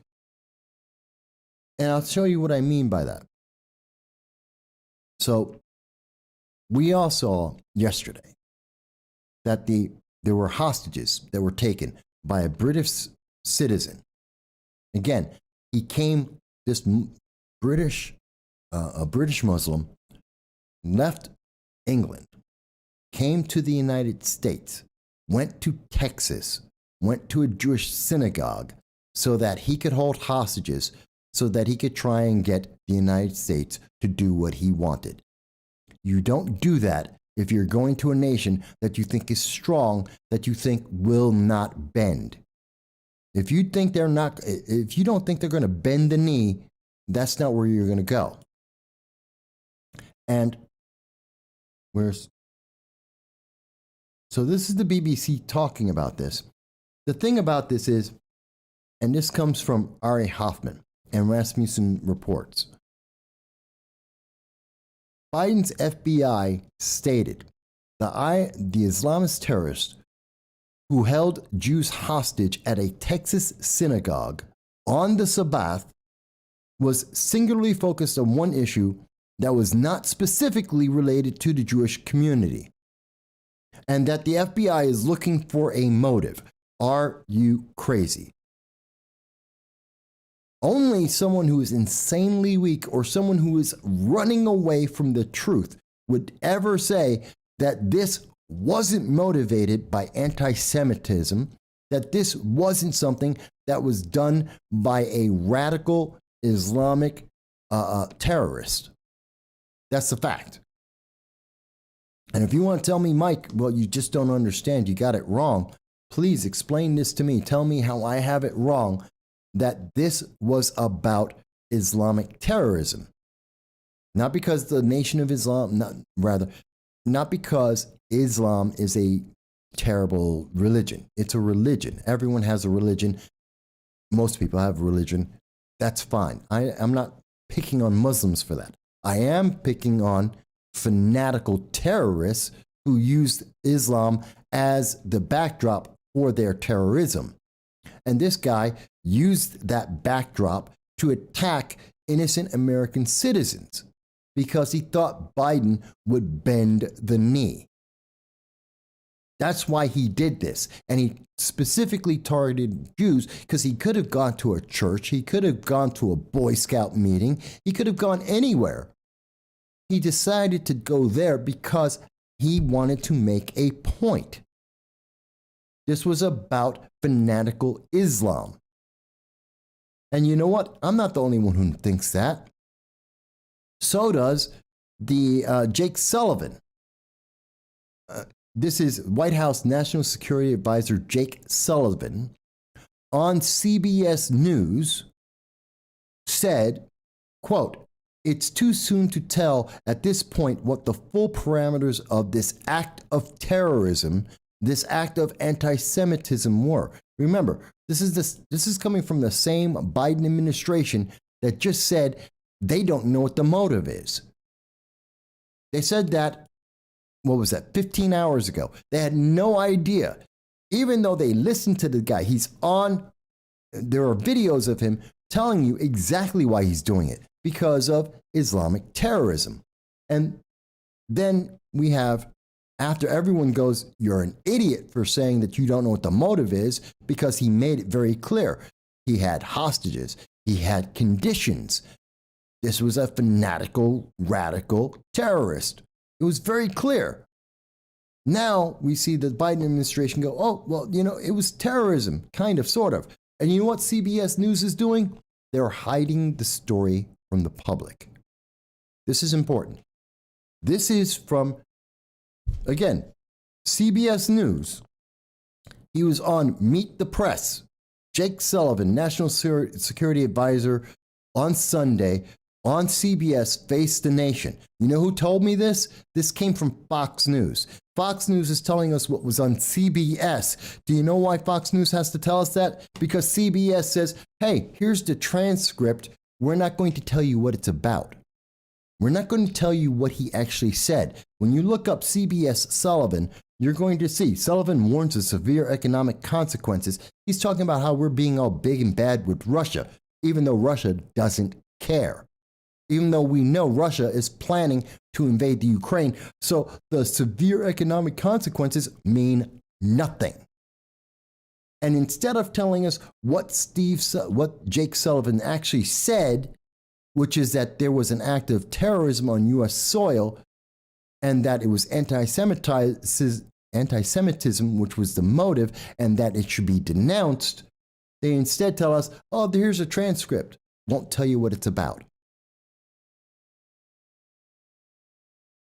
They're trying to distract you, folks. They're trying to hide the truth from you.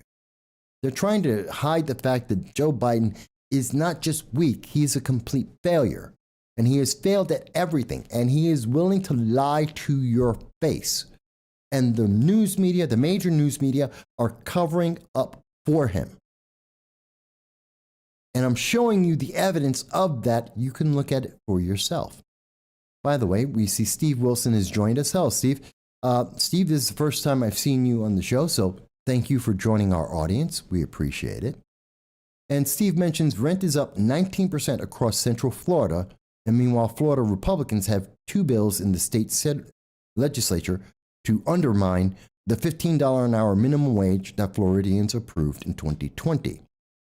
One establishes a sub-minimum wage of $4.25 for new hires during their first 6 months. Well, Steve, first I would say, can you show me the actual bill? What's the link? Where's your source? And saying that they're looking for a minimum wage of under $4.25. I'm not familiar with that. Second of all, as we know from the CBO, raising the minimum wage to $15 an hour actually hurts the public. It actually hurts the poor. It actually increases the cost of all goods. This is from the CBO. They've done 2 different reports on it talking about raising the minimum wage to $15 an hour. And in every city where we have seen a mandated $15 an hour minimum wage, we have seen that there have been an increase in unemployment, and we have seen businesses close, and we have seen people have their hours cut. That's happened in Washington State. It happened in Manhattan, in New York.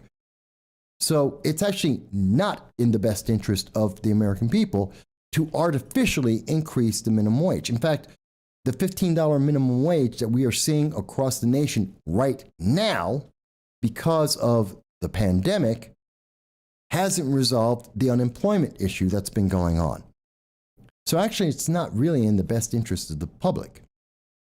Now, if you're telling me that in Florida they approved the minimum wage, fantastic. You don't have to call me a moron. I'm supposed to know the news in every single state? But you're telling me that, okay, so they approved of minimum wage and someone's saying that's a really bad idea, so let's change the law. What's the problem with that? So yes, and by the way, where am I wrong, Steve? You're telling me that I'm delusional, okay, that I'm showing you the news reports. I've shown on the show so far, I've shown CBS, I've gone through what's coming from the BBC, the Associated Press, I've gone to, what are the other channels?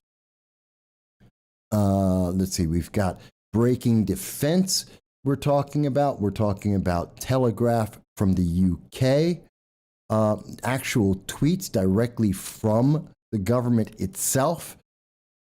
So my sources, I'm showing you my sources. And they're left-leaning sources. Almost every single one of them is a left-leaning source.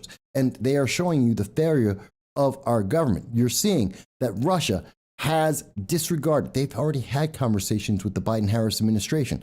We've heard for a month now that President Biden has had discussions and threatened Russia, and Russia is continuing to move forward with their plans to invade the Ukraine. The Biden administration has been trying for a year to have a conversation with North Korea, and North Korea refuses. That is a fact. We know that the Biden administration for a year has been negotiating the Iran nuclear deal, and they are failing because Iran doesn't care. We know this. These are facts. They're not questions. And Steve, tell me, I'm asking a very simple question, Steve. What has Joe Biden done that has been a benefit for the American people? It's a very simple question. I'm asking you, what did he do? Unemployment came? What is this? Unemployment insurance claims are at a 52-year low. That's not correct. That's not true. The largest GDP growth of any country worldwide. That's debatable. 2021 saw the most, you're talking about the stock market. Okay, let's remember. First of all, the United States had 3.6% unemployment in 2019. And the only reason that we had our economy slow down was in 2020, we had the pandemic. We have yet, at this moment, the United States still hasn't gotten back to that level. We are still, these aren't new jobs that are being created. These are people going back to the jobs they had before. And the pace of returning to those jobs has been slow. It's been 2 years. We are sluggishly returning back. We have had the growth in the United States turned down. We've had inflation at a 40-year high. That is a fact. That is a fact. So you're talking about things that you're wrong. You're just factually wrong, Steve. We have at this moment in November and December, we missed unemployment. Missed expectations by 200,000 individuals. We have fewer people going back to work than has been expected or is traditionally correct. That is a fact. And that's from the Bureau of Labor Statistics itself. So I don't understand where you're getting these numbers from. Yeah, it says 3.9% unemployment. We haven't caught up. In fact, the growth of the nation, the number of people who are working, 162 million people eligible to work, we're not keeping pace with that. So yeah, unemployment is horrible. The economy is horrible. It's because of the Biden administration's failure. That is a fact. Infrastructure, the infrastructure bill wasn't about infrastructure, Steve. And I'm glad that you're asking this, but let's get this right. Infrastructure, it costs $4 trillion for the electric grid. We aren't spending $4 trillion on a brand new electric grid. We're not even paying to keep it up to date. It would cost at least $400 million just to keep the electric grid for the United States, this is infrastructure, to keep it on pace. And we're spending $100 million on the infrastructure. That's not even enough to handle all the bridges and tunnels and roads in the United States. It's a failure. No, I'm not lying, Steve. These are all documented facts. I've covered it over and over again. Have you read the bill? Did you actually read the bill, the infrastructure bill? It's actually spending $100 billion, $100 billion on roads and bridges, and it's spending $400 billion on preschool. That's not infrastructure. That's not infrastructure. The amount of people who are available for work in the United States has increased, 162 million. We're not keeping pace with that. We don't have the same number of people who are going back to work. That is a fact. It comes from look it up for yourself. It's the Bureau of Labor Statistics. Your facts are wrong. You know, it's okay that you disagree with me. I'm perfectly fine with that. And I don't want people to think, you know, it's perfectly fine to say you disagree. I'm just trying to understand why. Because I'm asking, where have we seen something positive? No, I'm not triggered. I'm having a conversation.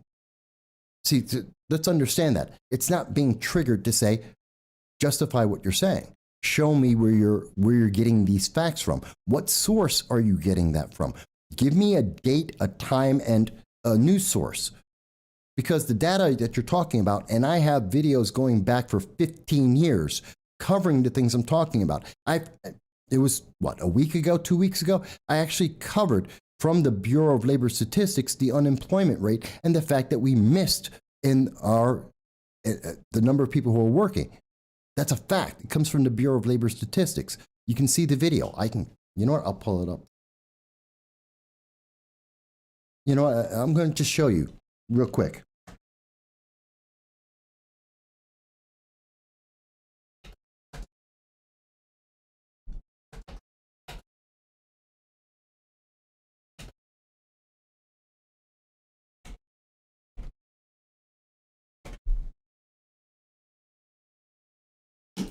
There we go. Just so you can see this, Steve, this is CNBC. This is about as far left as you can get. December's jobs report falls far short of estimates. Unemployment rate dips to 3.9. We failed. The unemployment rate from CNBC. CNBC. We fall far short of the estimate. Yes, unemployment went down. It's wrong. We failed. We're not keeping pace. The economy is in trouble. And I'm showing you the proof from the far left. This is CNBC saying this. Your belief in the economics is wrong. Your belief in the promises isn't living up to the proof, the truth. I just showed it to you. I just did the search. So when you're telling me that the economy is doing great, no, it's not.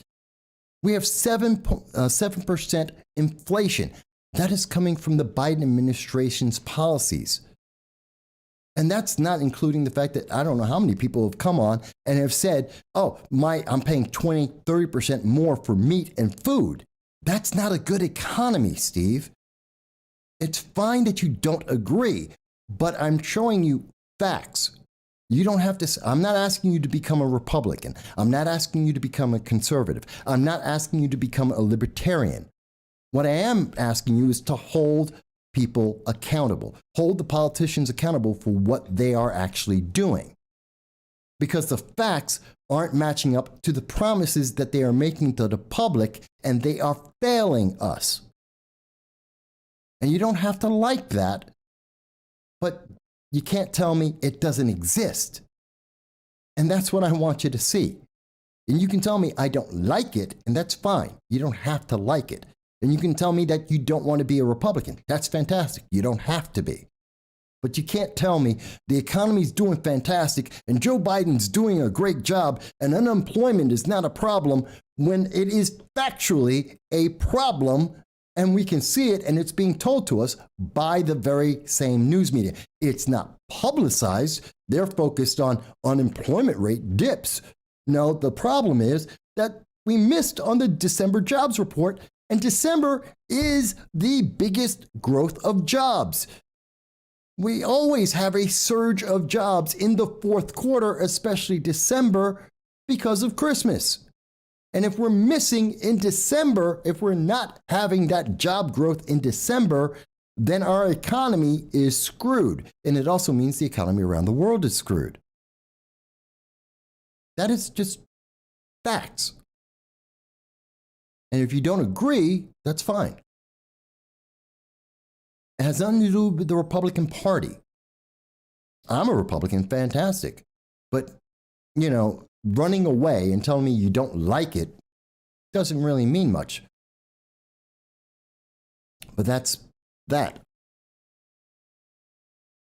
See, folks, and again, I want people to understand, I'm not against having a conversation.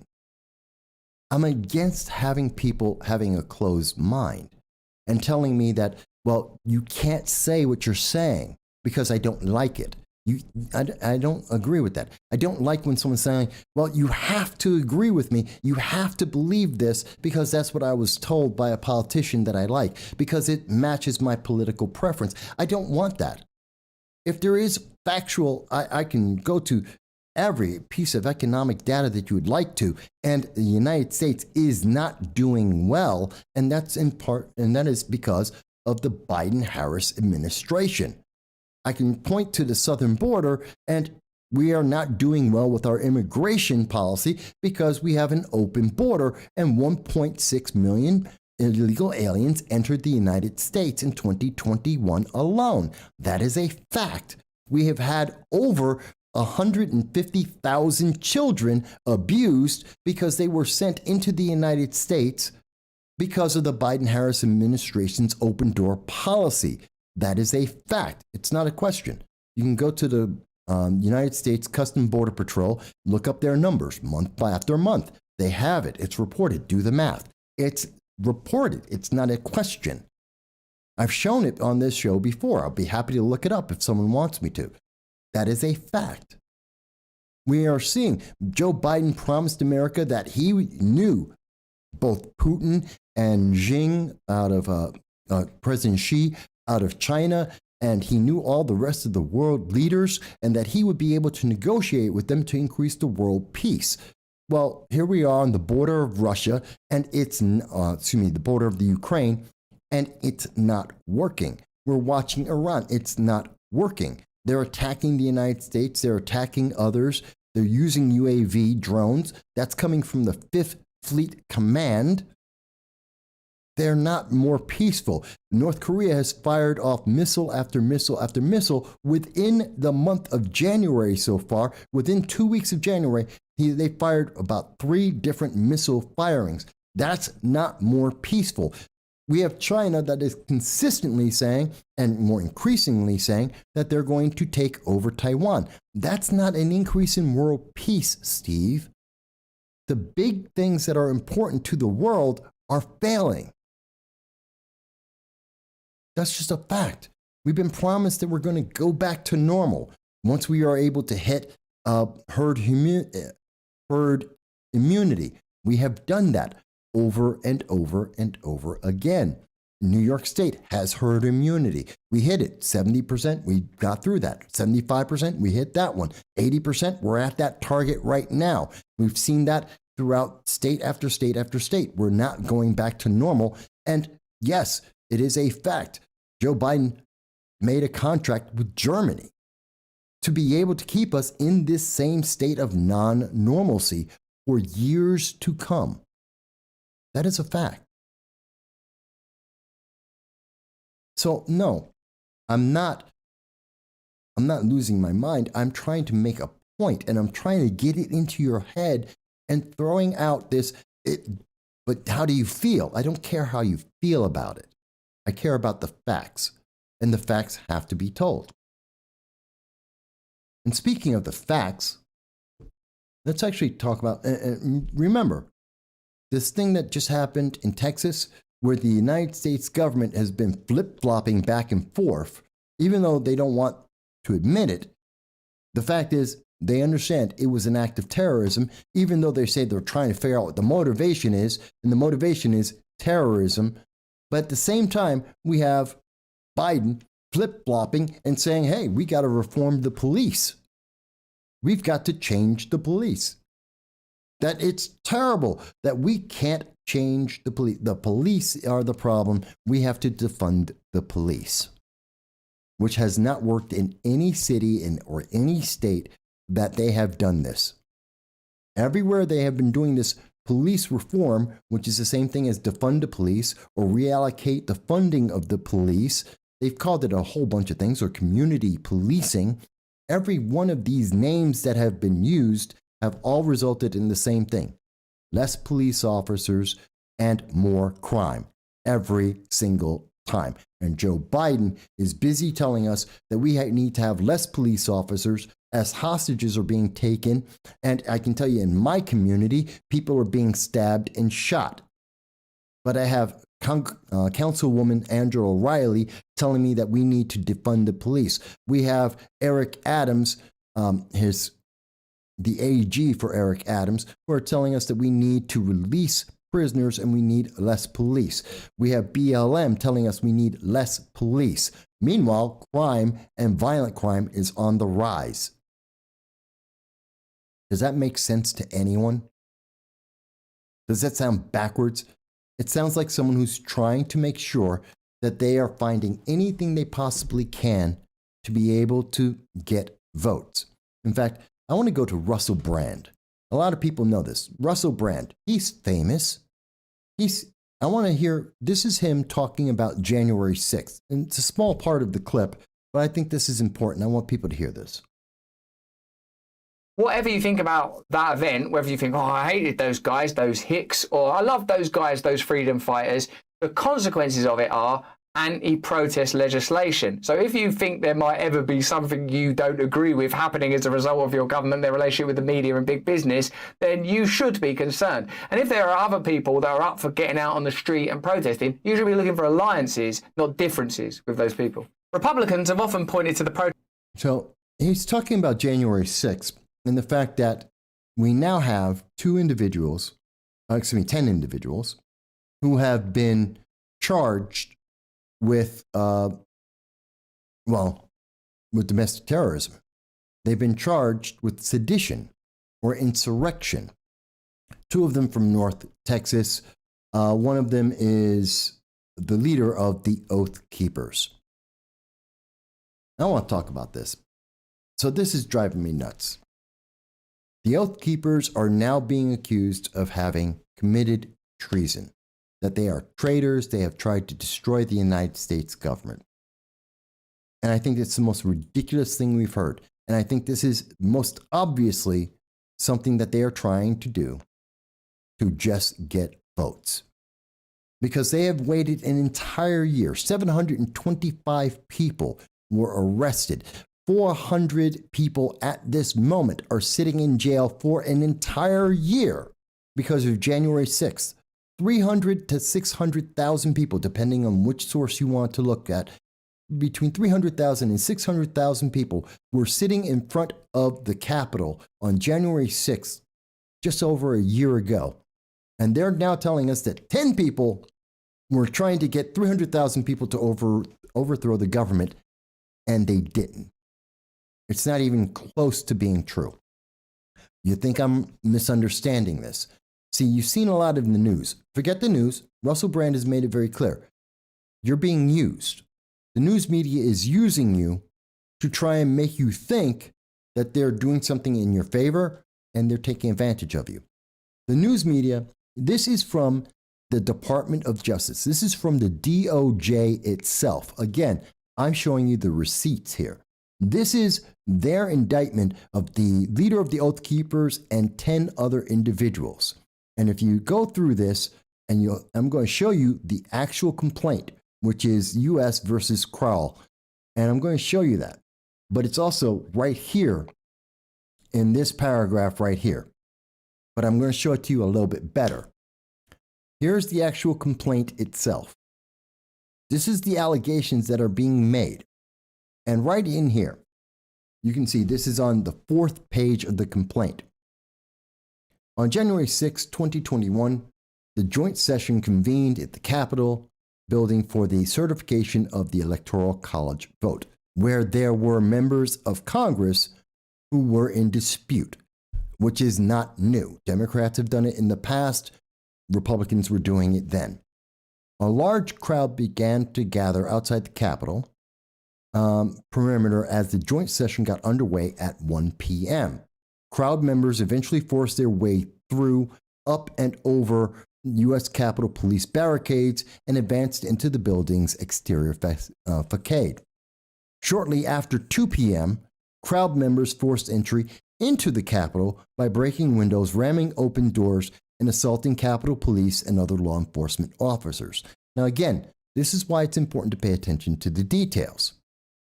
Around that time, Rhodes, the leader of the Oath Keepers, entered the restricted area of the Capitol grounds and directed his followers to meet him at the Capitol. So he gets into D.C. at the same time that people have broken into the Capitol, according to the complaint by the Department of Justice. Around 2:30, half an hour after people have already broken windows and assaulted police and entered the Capitol. 2:30 p.m., several individuals that are part of the Oath Keepers are claimed to have then marched in a stacked formation up the east steps of the Capitol to the area outside of the Capitol Rotunda doors.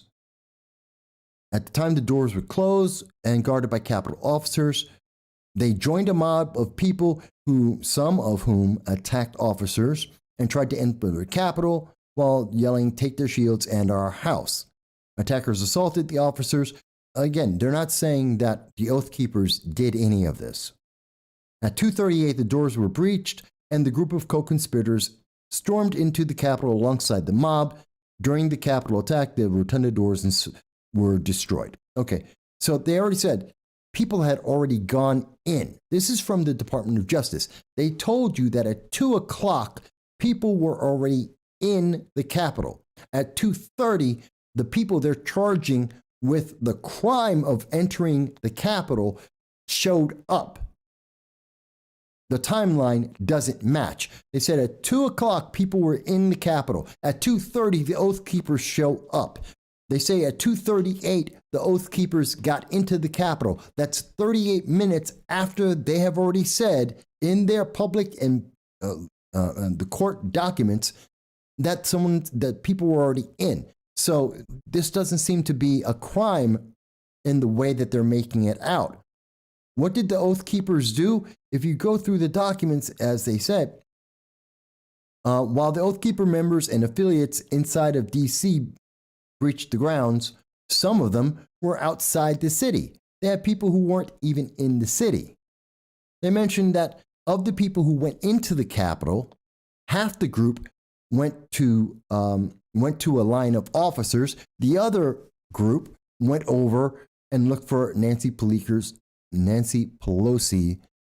office. Both groups left the building. This is the crime that they're telling you is so terrible, that so absolutely, this is the insurrection that happened in America. 10 people, 11 people showed up after people had already entered the Capitol, and they entered the Capitol too, along with a mob of other people. These 11 people walked around inside the Capitol, and then they left. None of them were armed, not one. They had friends, and they had other people who were not in Washington, D.C., that did have arms, that some of these people have conceal and carry licenses. They have firearms. None of those firearms were in D.C. None of those firearms were brought into the Capitol. None of those firearms were used. But this is an insurrection. They're telling you that these people planned an insurrection, all 11 of them, with 600,000 people showing up. So either those 11 people called up 600,000 people, and of those 600,000 people, 1,000 actually entered, maybe not even 1,000, entered the actual Capitol building. Well, that's not an insurrection. They had no weapons, none. And when they walked around, they then left. That's the insurrection. They walked around the building and then they left. There's no evidence that they destroyed anything. They walked around the building, they left. They walked in with a bunch of other people. And it was already happening before they got there. But in their apartment, in their hotel room, they may have had a gun because they have a concealed carry. They have concealed carry permits, but they locked up their firearms in the hotel rooms, and they didn't bring them to Washington, D.C. Oh, see, that just proves that they were absolute criminals. They're the most evil devils in the world. Meanwhile, at the same time, we're being told, and I want to find this, at the same time, it is a fact that According to the D.C. Maryland Police Department, the man who shot Ashley Babbitt, the only woman who was actually shot, the only person that was killed that day by the police, and of all the protesters that died, she was the only one in the Capitol building that actually got harmed and was in fact killed. We find out that the Maryland police, the Capitol police, did not investigate this. The officer, Officer Byrd, who actually shot Ashley Babbitt, never was investigated. He never got an interview. They whitewashed this. They blew this past. Let me see, where is it here? Officer Byrd declined to provide a statement to the D.C. Maryland Police Department. That is a fact. Asked about it, a spokesman for the D.C. Maryland Police Department confirmed that Officer Byrd did not cooperate with internal affairs agents or FBI agents who jointly investigated what was one of the most high-profile officer-involved shooting cases in the United States history. The Maryland Police Department did not formally interview Lieutenant Byrd. That comes from the Deputy D.C. Maryland Police Department Communications Director, Kirsten Metzger. He didn't give a statement while under the U.S. Attorney's Office investigation. That comes from the government itself. So again, we know that the government didn't investigate the people that were responsible. We know that there are questions that deadly force was not necessary. We know from video evidence that Ashley Babbitt was surrounded by police who then retreated so that she could be shot. That is on video. That is a fact. We know that the officer was never questioned about it, and he was exonerated. But yet we are seeing American citizens who are being demonized because of a timeline that doesn't even match up. They're saying they committed an insurrection because they showed up after people actually entered the White House, the Capitol. After people were already in, they also entered, they walked around, and they left. And oh, by the way, they have concealed carry permits, and they had their weapons locked up in their hotel room. My God, that must be a conspiracy. Don't investigate the officer that actually killed an American citizen who was unarmed, a 5'2", 110-pound woman.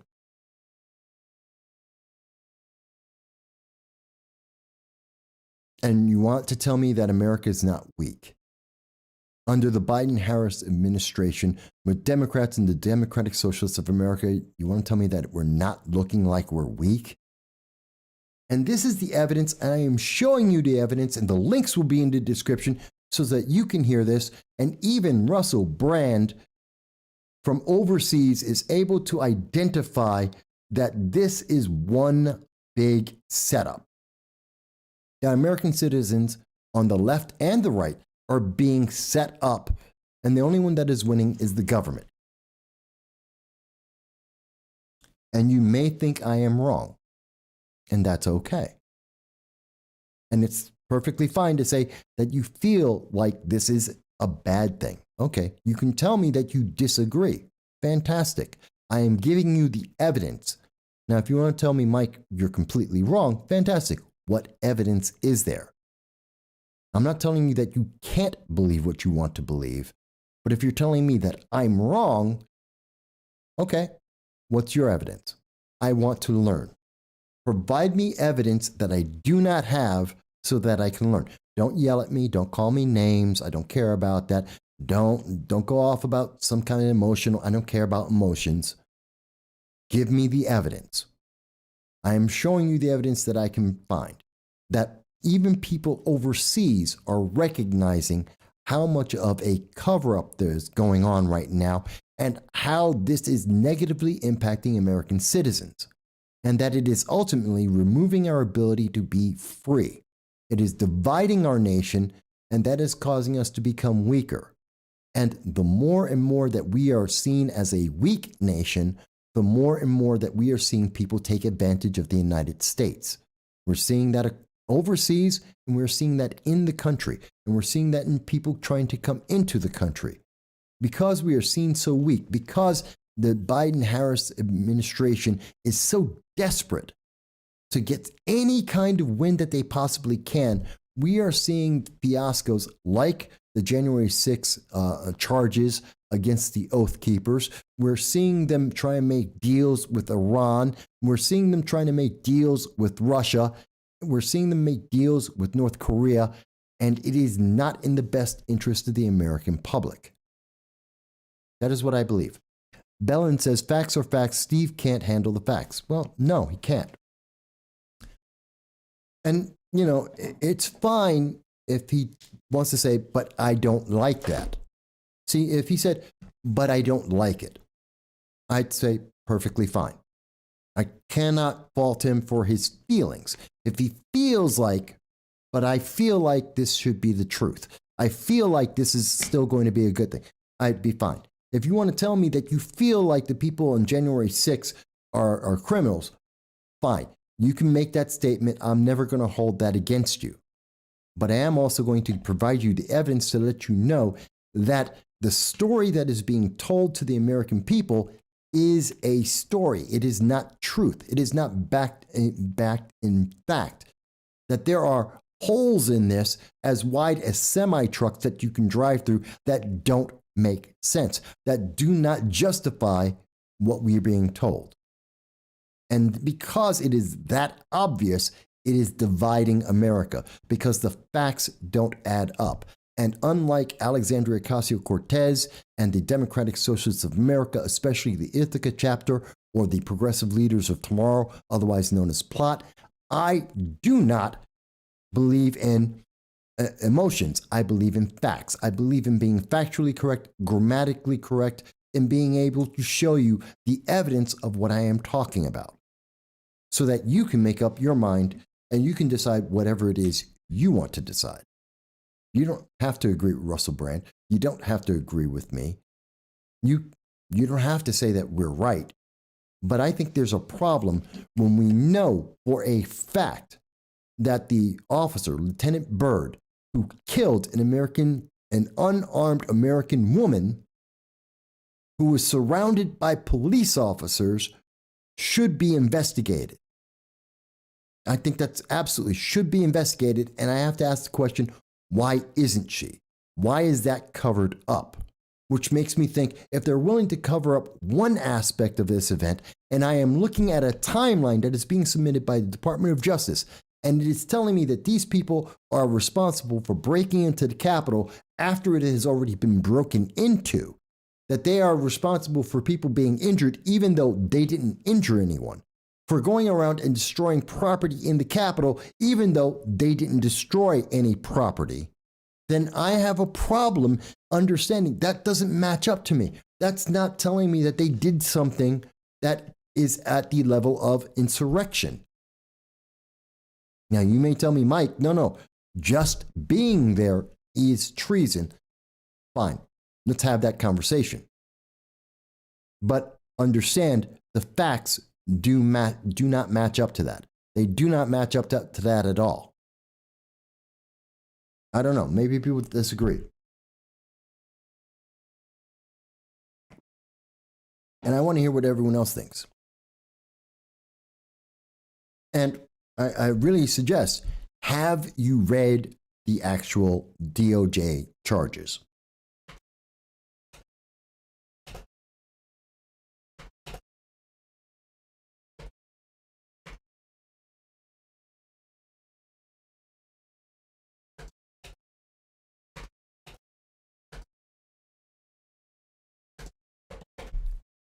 Because I have. I have actually read the charges. I've read the submission from the DOJ, which I was just showing you, and I can tell you it doesn't make sense. And when I have so many things that don't add up, when we have some of the officers video, when we have video evidence of Capitol Police throwing people off a ledge, yes, that happened. There is video evidence of that.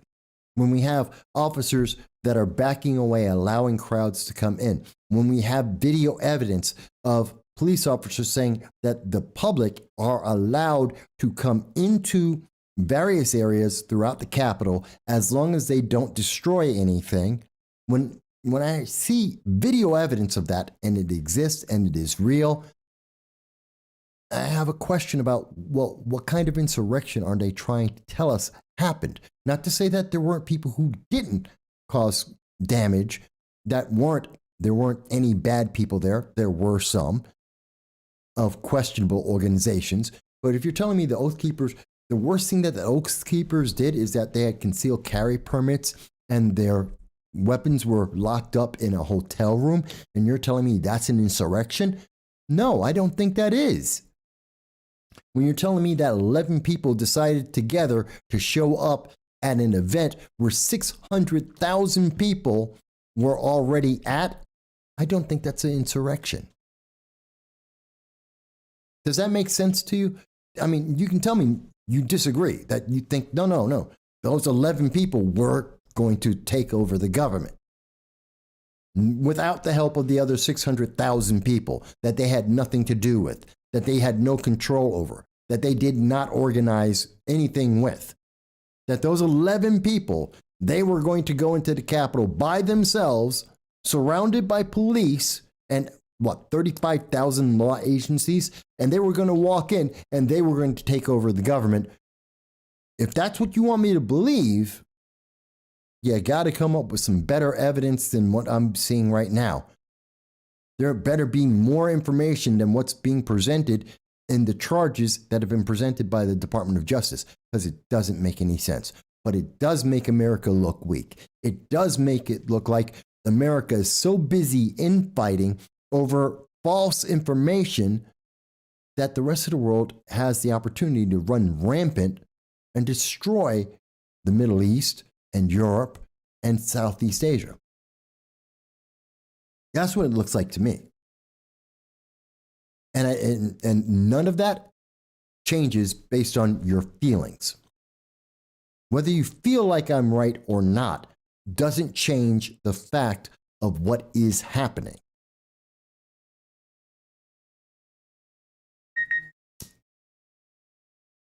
And of course, people are more than welcome to call into the show and tell me what you think.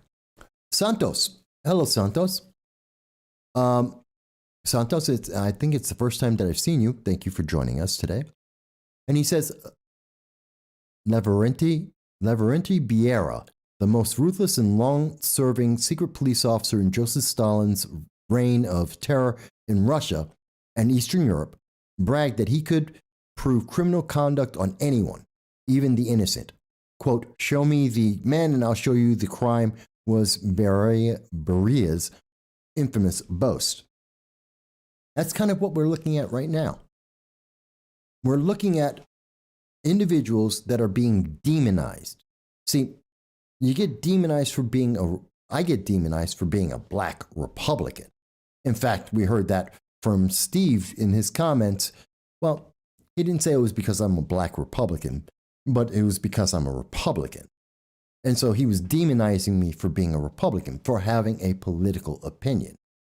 And we have people who are demonizing us, Republicans, conservatives, libertarians, even Democrats, for the things that we believe. Like when you say the international policy of the Biden administration is a failure, and that is something that is recognized internationally, and it is something that has been spoken about on the BBC, Telegram, in the United Kingdom, in France, in Germany, in Australia, in New Zealand, in Canada. I'm just picking the English-speaking nations and some of our closest allies, and they have all highlighted that the Biden administration's international policy is a failure. That it is an abject failure. And when you say that, people go, well, you can't say that. That's wrong. Why is it wrong? Because every document and everything that we're looking at around the world is confirming it, and every major news institutions around the world are confirming it. But you're guilty of being a Republican, so it must be just Republican bias. It doesn't matter that you're looking at information from foreignpolicy.com, from the BBC, from the Telegraph, from France 24 and all the other news stations, Deutsche Welle from Germany. It doesn't matter. It's amazing to me. I don't understand. But Santos, I do thank you for adding your voice to the conversation. And I think you're right, that we are looking at a situation where people are being demonized and being said that they are guilty without really having any evidence. Or some people, as in the case of Lieutenant Byrd is being protected because no one bothered to do the investigation. There is no evidence. I have never heard of a police shooting of a civilian, an unarmed woman. I have never heard in any state where the police can shoot a woman that is unarmed and they do not question that police officer. I've never heard that. 53 years that I've been alive. That officer always get called in. Now, you can tell me, Mike, but they let that officer get away with it. That officer gets to walk. That's corruption, and that's a different question. And yes, that does sometimes happen. It has happened historically, but they still call in the person as part of the investigation, and they make that officer answer questions about what they did and why they did it. And in this case, as confirmed by the DC Metropolitan Police Department, their communications director, Kirsten Metzger, they admitted they never did an interview with Lieutenant Byrd. That never happens. And the only reason why they get away with that is because it is the Capitol Police. And the Capitol Police only answer to Congress. They do not answer to the public. And you cannot FOIA the documents. They are protected from you. And you should be asking, why was he not investigated in the entire year where 400 American citizens have been sitting in a jail cell waiting for charges? And now, a year later, we finally have 11 people who have been charged for something that already existed and was already happening when they showed up. And now we're being told, no, it's all okay. Don't worry about it. Don't even ask that question. How can you have an investigation, as the January 6th committee is saying they are doing, when they aren't actually investigating the one person who actually killed somebody that is on video that the world knows about that happened in the Capitol? That's the only one. No one else got shot in the Capitol. In fact, no one else got shot anywhere in the Capitol that day. No one got shot, just Ashley Babbitt. And Lieutenant Byrd is the one who did that. And no one's asking questions about it. Lynn mentions, I agree, the 11 people should never be behind bars. What about these democratic cities like Philadelphia and New York City, where crime is at a high and these perpetrators walk? Well, yeah, we see it in many cities where we have seen in Portland, Seattle, Austin, Boulder, Colorado, Philadelphia, New York City.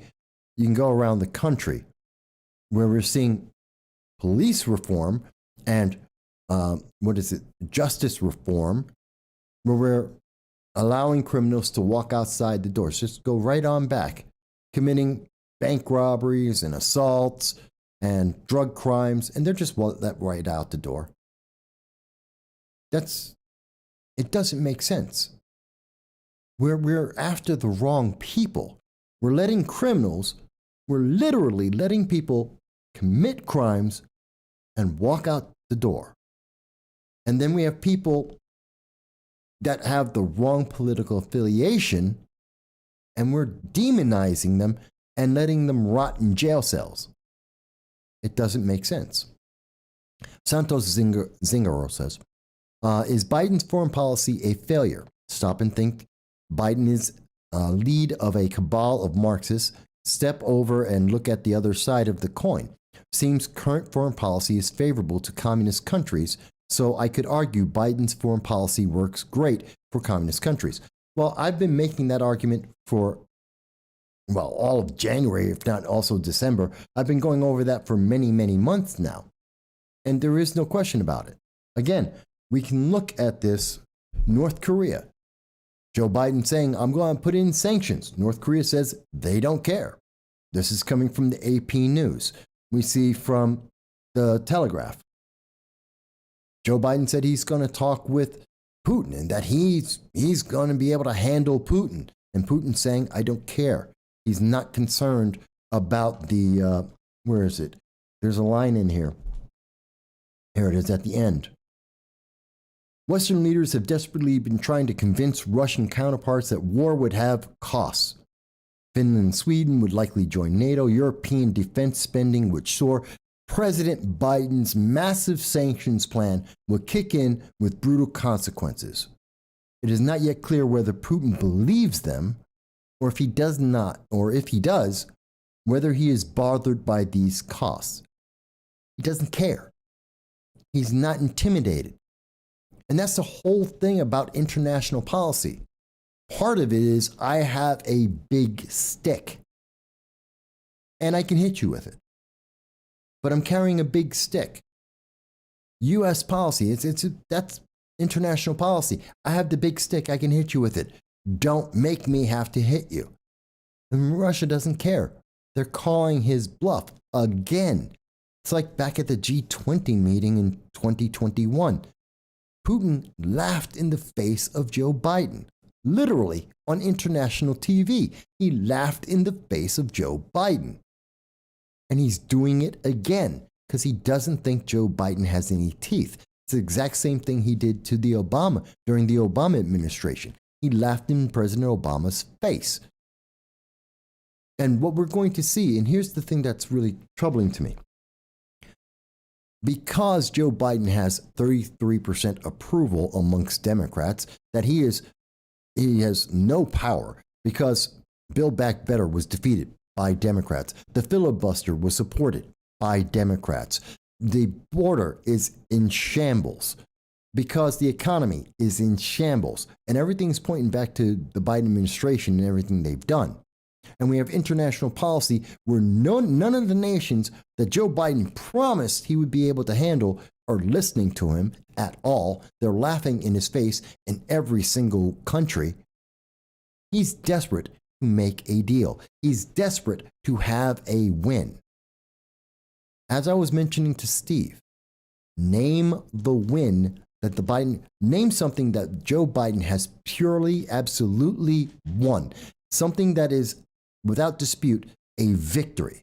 I can tell you, you know what? Obama had a victory. It was called Obamacare.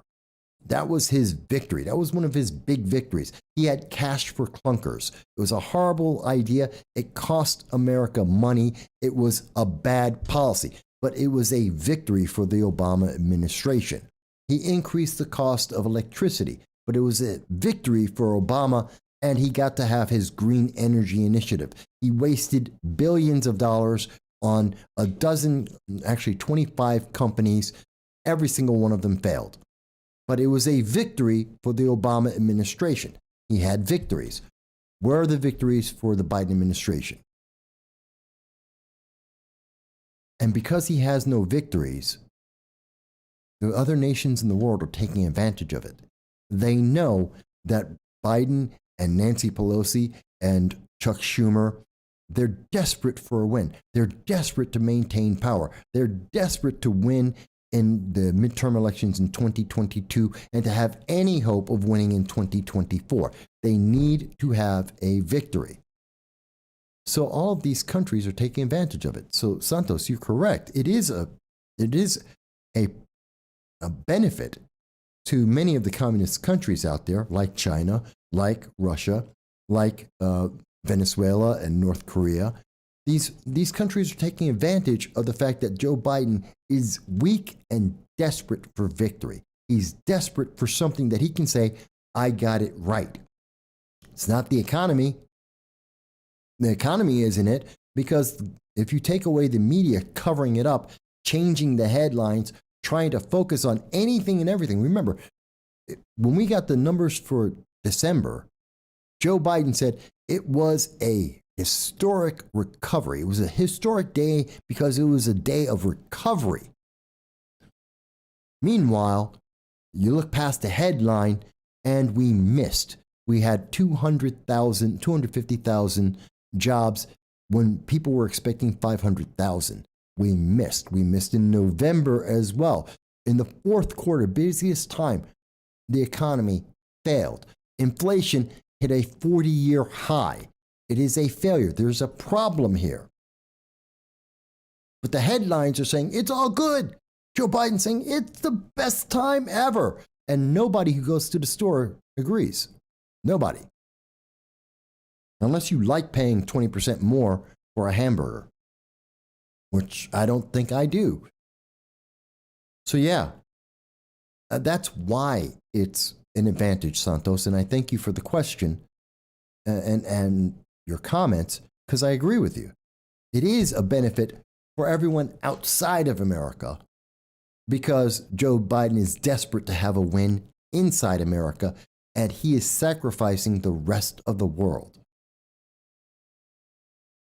He's not strong enough to be a leader. See, a strong leader would say, you know what? I have to protect the world to protect America. Because a Russia that thinks that they can just take over different countries, that's not good for America. That means there's going to be war. North Korea that thinks that they can just fire off missile after missile. And those missiles, by the way, are targeted towards Japan. Every one of the missiles, was it 3-4 missiles now, have been all targeted at Japan, which is one of our allies. Because North Korea doesn't think America is going to do anything about it. They're threatening Japan, they're threatening South Korea, both of our allies, and they don't think we're going to do anything because when Kamala Harris went over there, she was disgusted in shaking the hands of the South Korean President Moon and wiped her hand. That's on video. It's been shown internationally. I've shown it on this program. It happened. It's not a question, it's a fact. And so he's making the political calculation. It's in his advantage.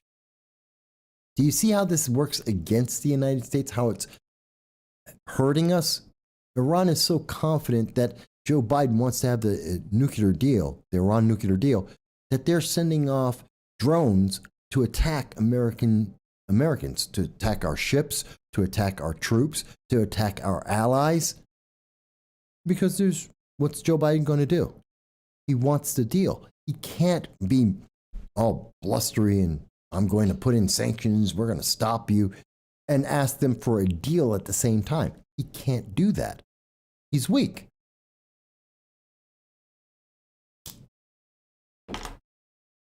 And the only way that he can make himself look strong internationally and domestically is he's going to pick on 11 people for doing something that thousands of people did because it feels good for some Democrats, some independents. Some people will agree with anything the government says, and they tend to watch CNN. Honestly, they tend to watch CNN, which 80% of the people who were watching CNN stopped watching CNN because they're lying. And CNN is the biggest cheerleader of the Biden administration I've ever seen. And 80% of CNN's audience can't stand the deception.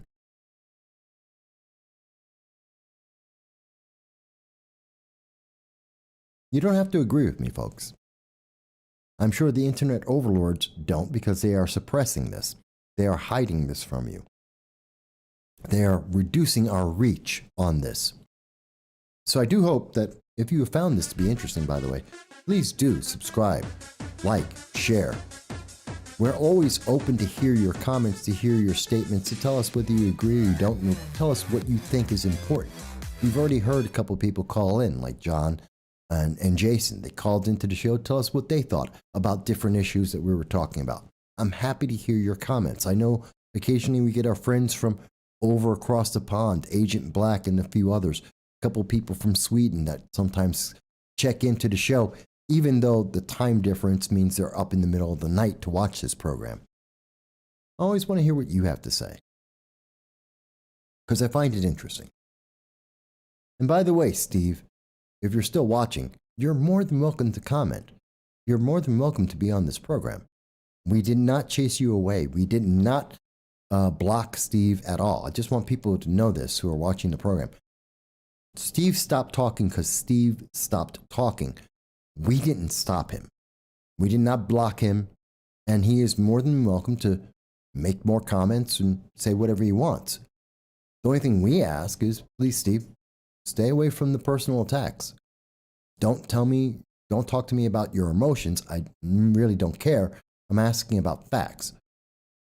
And please don't attack my emotions or attack me, because that belittles your argument. That's the only thing we ask for.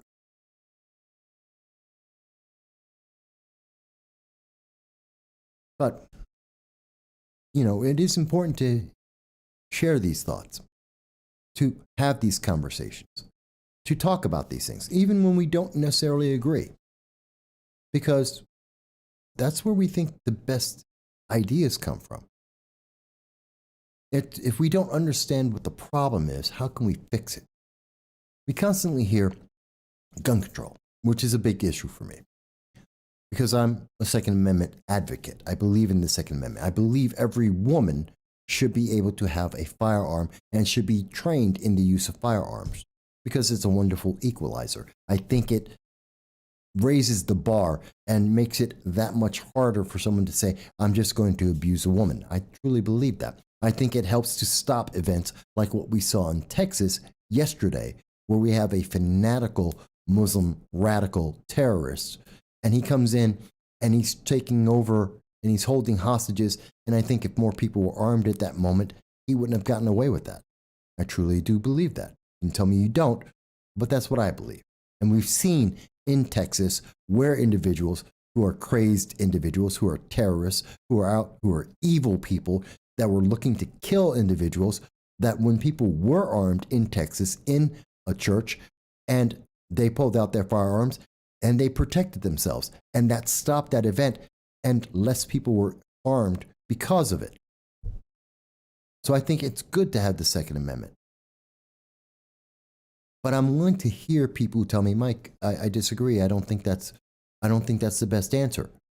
But if you're telling me what we need to do is exactly the same thing that Democrats have been saying that we should do for the last 30 years, which is, guns are bad, you shouldn't have any guns. Criminals haven't stopped. For 30 years, actually more, we have heard Democrats say, well, the problem is guns. We just have to get rid of the guns. We have to make it harder for people to be able to have guns. And they have attacked law-abiding citizens. And that has only made it easier for criminals. It has not stopped them. The New York SAFE Act, red flag laws in 18 states, the 34 executive orders under the Obama administration. We can go down a list year over year. It's never worked. The gun ban under the Clinton administration, it didn't work. It's never worked. That's not to say there isn't a problem, nor is it to say that the solution is, well, there are no gun laws. No. But I do think the answer is that we look at this realistically. And realistically, what's the best way to help women in this situation? Make sure that they're armed. How do we protect churches and synagogues? You know what? It's not bad to have an armed guard there. What's the answer that came out of, what is it? It's in Florida, the Parkland shooting. The Parkland School District did an investigation, and it wasn't very public that the result of that investigation, the recommendations that were made to the Parkland school system, was that they should have not just a armed person, but depending on the size of the school, multiple armed individuals in that school patrolling it to protect the kids. Not just one, but multiple people who were armed patrolling and walking around the school grounds so that they could protect kids. But the news media didn't want to tell you that. They told you, no, the answer is no guns. David Hogg. You heard about David Hogg all day, all night. That's it. Don't get rid of guns. Guns are bad. Guns.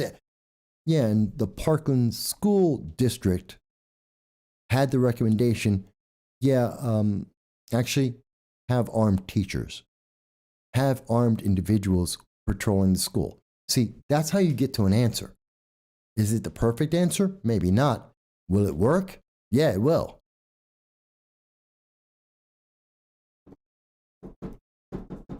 Because disarming people, getting rid of the police, that isn't an answer. It isn't working. You can tell me all day long that, we'll just get rid of the guns, and I will point to Chicago and Baltimore and Detroit and L.A., New York City, Portland, Seattle. We'll go around the country. It isn't working. So don't tell me, that's the answer. It's not. Don't tell me the answer is, we need Joe Biden to just have another conversation with Russia. He needs to have another conversation with North Korea. He has to have another conversation with Iran. He's already doing it. It's not working. Let's be honest. Tell him to do something else. Obviously, he is not seen as strong. Kamala Harris, I'm going to stop the immigration. 1.6 million people walked into our nation. They are coming now. We showed it to you. The evidence is clear. They're already on their way. They're in Guatemala. They're on their way. So obviously, what she's doing isn't working. Stop trying to double down on what isn't working and do something effective. Change the plan. Stop doubling down and just saying, we're just going to keep doing this until it works. That isn't helping make America better. It's not helping the world.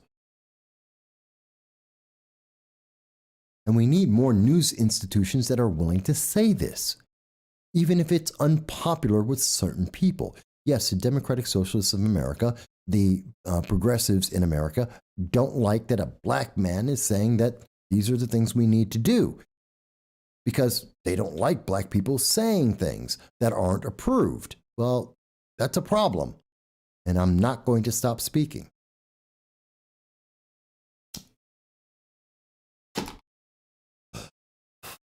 And whether I get 1,000 viewers or I have 10, it doesn't make a difference. I've been doing it for 15 years. I keep talking. And I know there are people who are paying attention, and I appreciate each and every one of you. Like Santos, like Lynn, like John, like Jason, like so many other people. I even appreciate the fact that Steve spoke.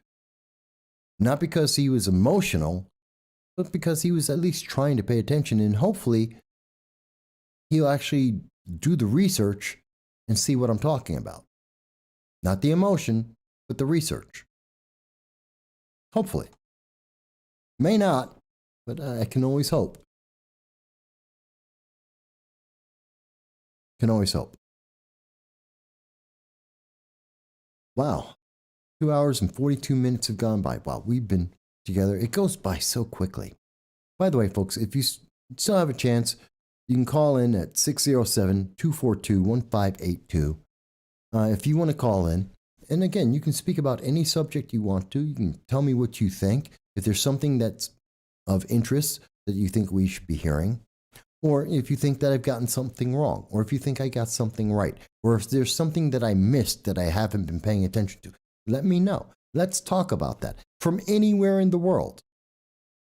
I know it's a little tougher for our friends over in United Kingdom or Canada or India, it's Peru. But if you can give a call. We're happy to hear what you have to say. Right? Happy to hear your voice. And we really do appreciate it. Lynn, thank you. Lynn says thank you, and she'll keep sharing, and I'll keep sharing. And I appreciate that, Lynn. And it does help. And by the way, the goal this year is to reach 1,234 subscribers. It's not that big. It's not that big. We're actually a couple hundred away from that.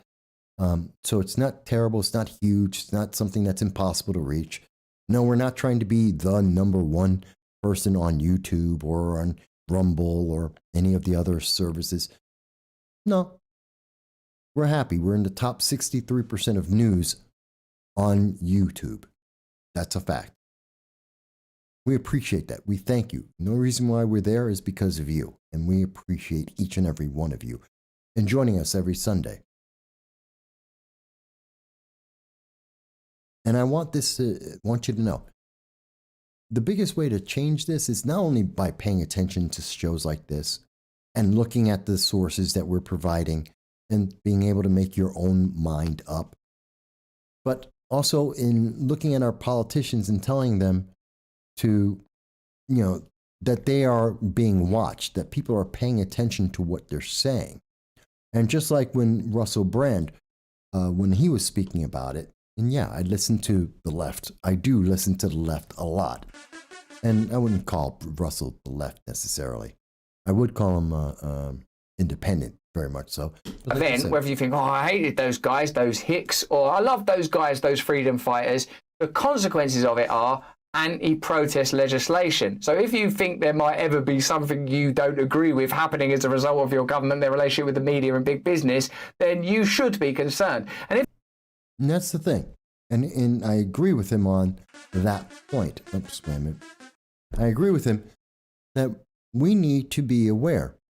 Right now, there are some in our government who are using the government against us to separate the nation. That's why we keep hearing people say that America is getting closer and closer to a civil war, a second civil war. And I think it's true. I think it's something that's happening. I first started speaking about that in 2017. And I think it's more true today than it was in 2017 when we first spoke about it. And I think that that's dangerous for the world. Just like having a weak president, having a weak person like Joe Biden or Kamala Harris in charge, that hurts the world. Because when they see that weakness, when they see Americans fighting with Americans, then it's like, how can I say? It's like if your dad's not there and the kids have a bunch of sugar and they're just bouncing off the walls and no one's trying to stop the kids. No one's trying to discipline the kids. They're just letting them run amok on a sugar high. It's the same idea. That's what we're seeing around the world right now. Joe Biden is so busy trying to lie to people, like how many Americans are left in Afghanistan at this moment, or lying to Americans about Ashley Babbitt being a danger when she was unarmed and shot, that they're so busy trying to push these lies, the rest of the world is able to go berserk. We're not helping the world by having Joe Biden lie to us and be weak, having Kamala Harris lie to us and be weak, having Nancy Pelosi and Chuck Schumer lie to the American people and be weak. It isn't helping anyone. And even their own party are seeing this. I mean, Joe Manchin, he's not agreeing with Build Back Better for a reason. He's a Democrat and he's doing it for a reason. And he's been isolated and picked on, and he's still standing his ground. Kirsten Sinema, who's a Democrat, is standing her ground for a reason. And now some progressives can beat up on them and say, well, they're just evil, terrible people, when a month ago or 2 months ago, 6 months ago, they were saying these are great people. Come on, stop lying to America and realize there's a reason why this is happening. Let's address the problem and come up with a solution, not just keep pushing propaganda that is doing nothing but advancing the political goals of a small elite group of individuals at the detriment of the entire planet.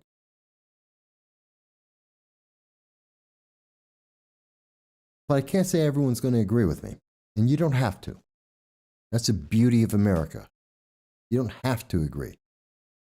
I would hope you would agree. I hope I've made a logical case. I hope I've given you evidence to make you pause and think about it. But at the end of the day, I'm not a progressive. I don't require you to believe what I believe. Kind of like Morpheus that way. Remember Morpheus in the original Matrix series? No, it was in Matrix Revolution. What was the second movie? Revolutions? When he goes in, that one guy, I think his name was Locke. And Locke goes, not everyone believes what you believe, Morpheus. And Morpheus answers, my beliefs don't require them to. Same thing here. My belief in freedom doesn't require you to believe what I believe. It requires you only to be able to think for yourself and come to whatever conclusion you want. That's what this program's about, just providing you the evidence and saying, hey, this is something you should be thinking about.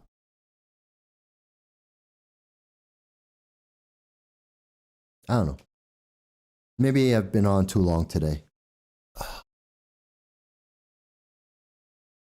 It's been a good show. God, I love my audience. I love it when you guys are responding and talking. I love it when I get new people speaking to us and giving us their thoughts. I really appreciate it. God, makes it worthwhile. Hey, Wheels. Good to see you here. And Wheels says, a solution will not come from Democrats or Republicans in office today. They are one and the same. They have a plan, and that is control. They just disagree on the roadmap to achieve it. And I think you're right. I think you're right, Wheels. I think the answer, I've said it before and I'll say it again, it should be term limits. I don't think anyone, Republican, Democrat, Libertarian, Conservative, the Green Party, I don't care what party you're in, nobody should be in any elected office for more than 6 years, period. I've said it publicly. I've said it in speeches. I've said it when I've run for elected office. I say it right now. Nobody should be in elected office for more than 6 years, period. So if you want to be a senator, you want to be a mayor, you want to be a city council member, you want to be a senator, nobody needs to be in office for more than 6 years, period. And that doesn't mean that if you're a councilman, you can't become a senator or a legislator or a member of Congress. You can go from one position to another. Fantastic. If the public wants you to be in another elected position, fantastic. But I absolutely believe that no one should be in any one elected office for more than 6 years. I think it wouldn't be a bad thing to cap people's income. And I've promoted this, I've tried to advocate for this before, that there should be a cap on the income that these individuals get. I know what the argument is. They say, well, we have to pay politicians hundreds of thousands, 5 times what the average citizen gets in terms of Congress. And we have to pay them 5 times as much money, otherwise they'll be corrupt. Well, the answer is we watch them be corrupt anyway.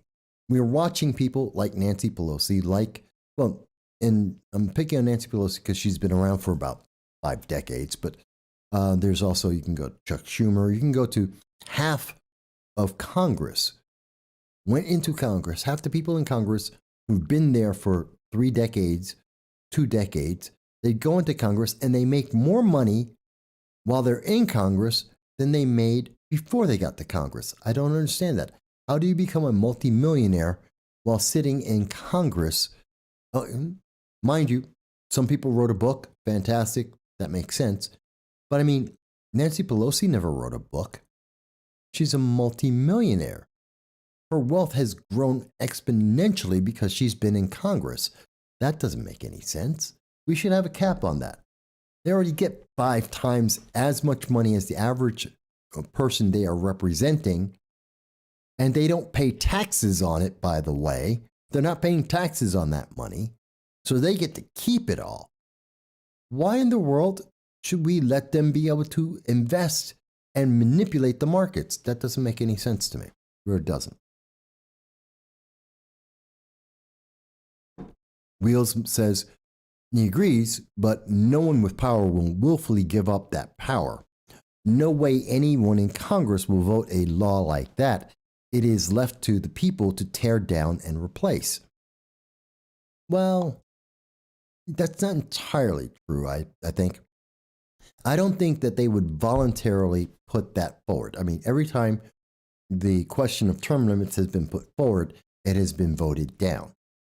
But how many times have we heard the public come up and say, if you don't pass that, we won't vote for you.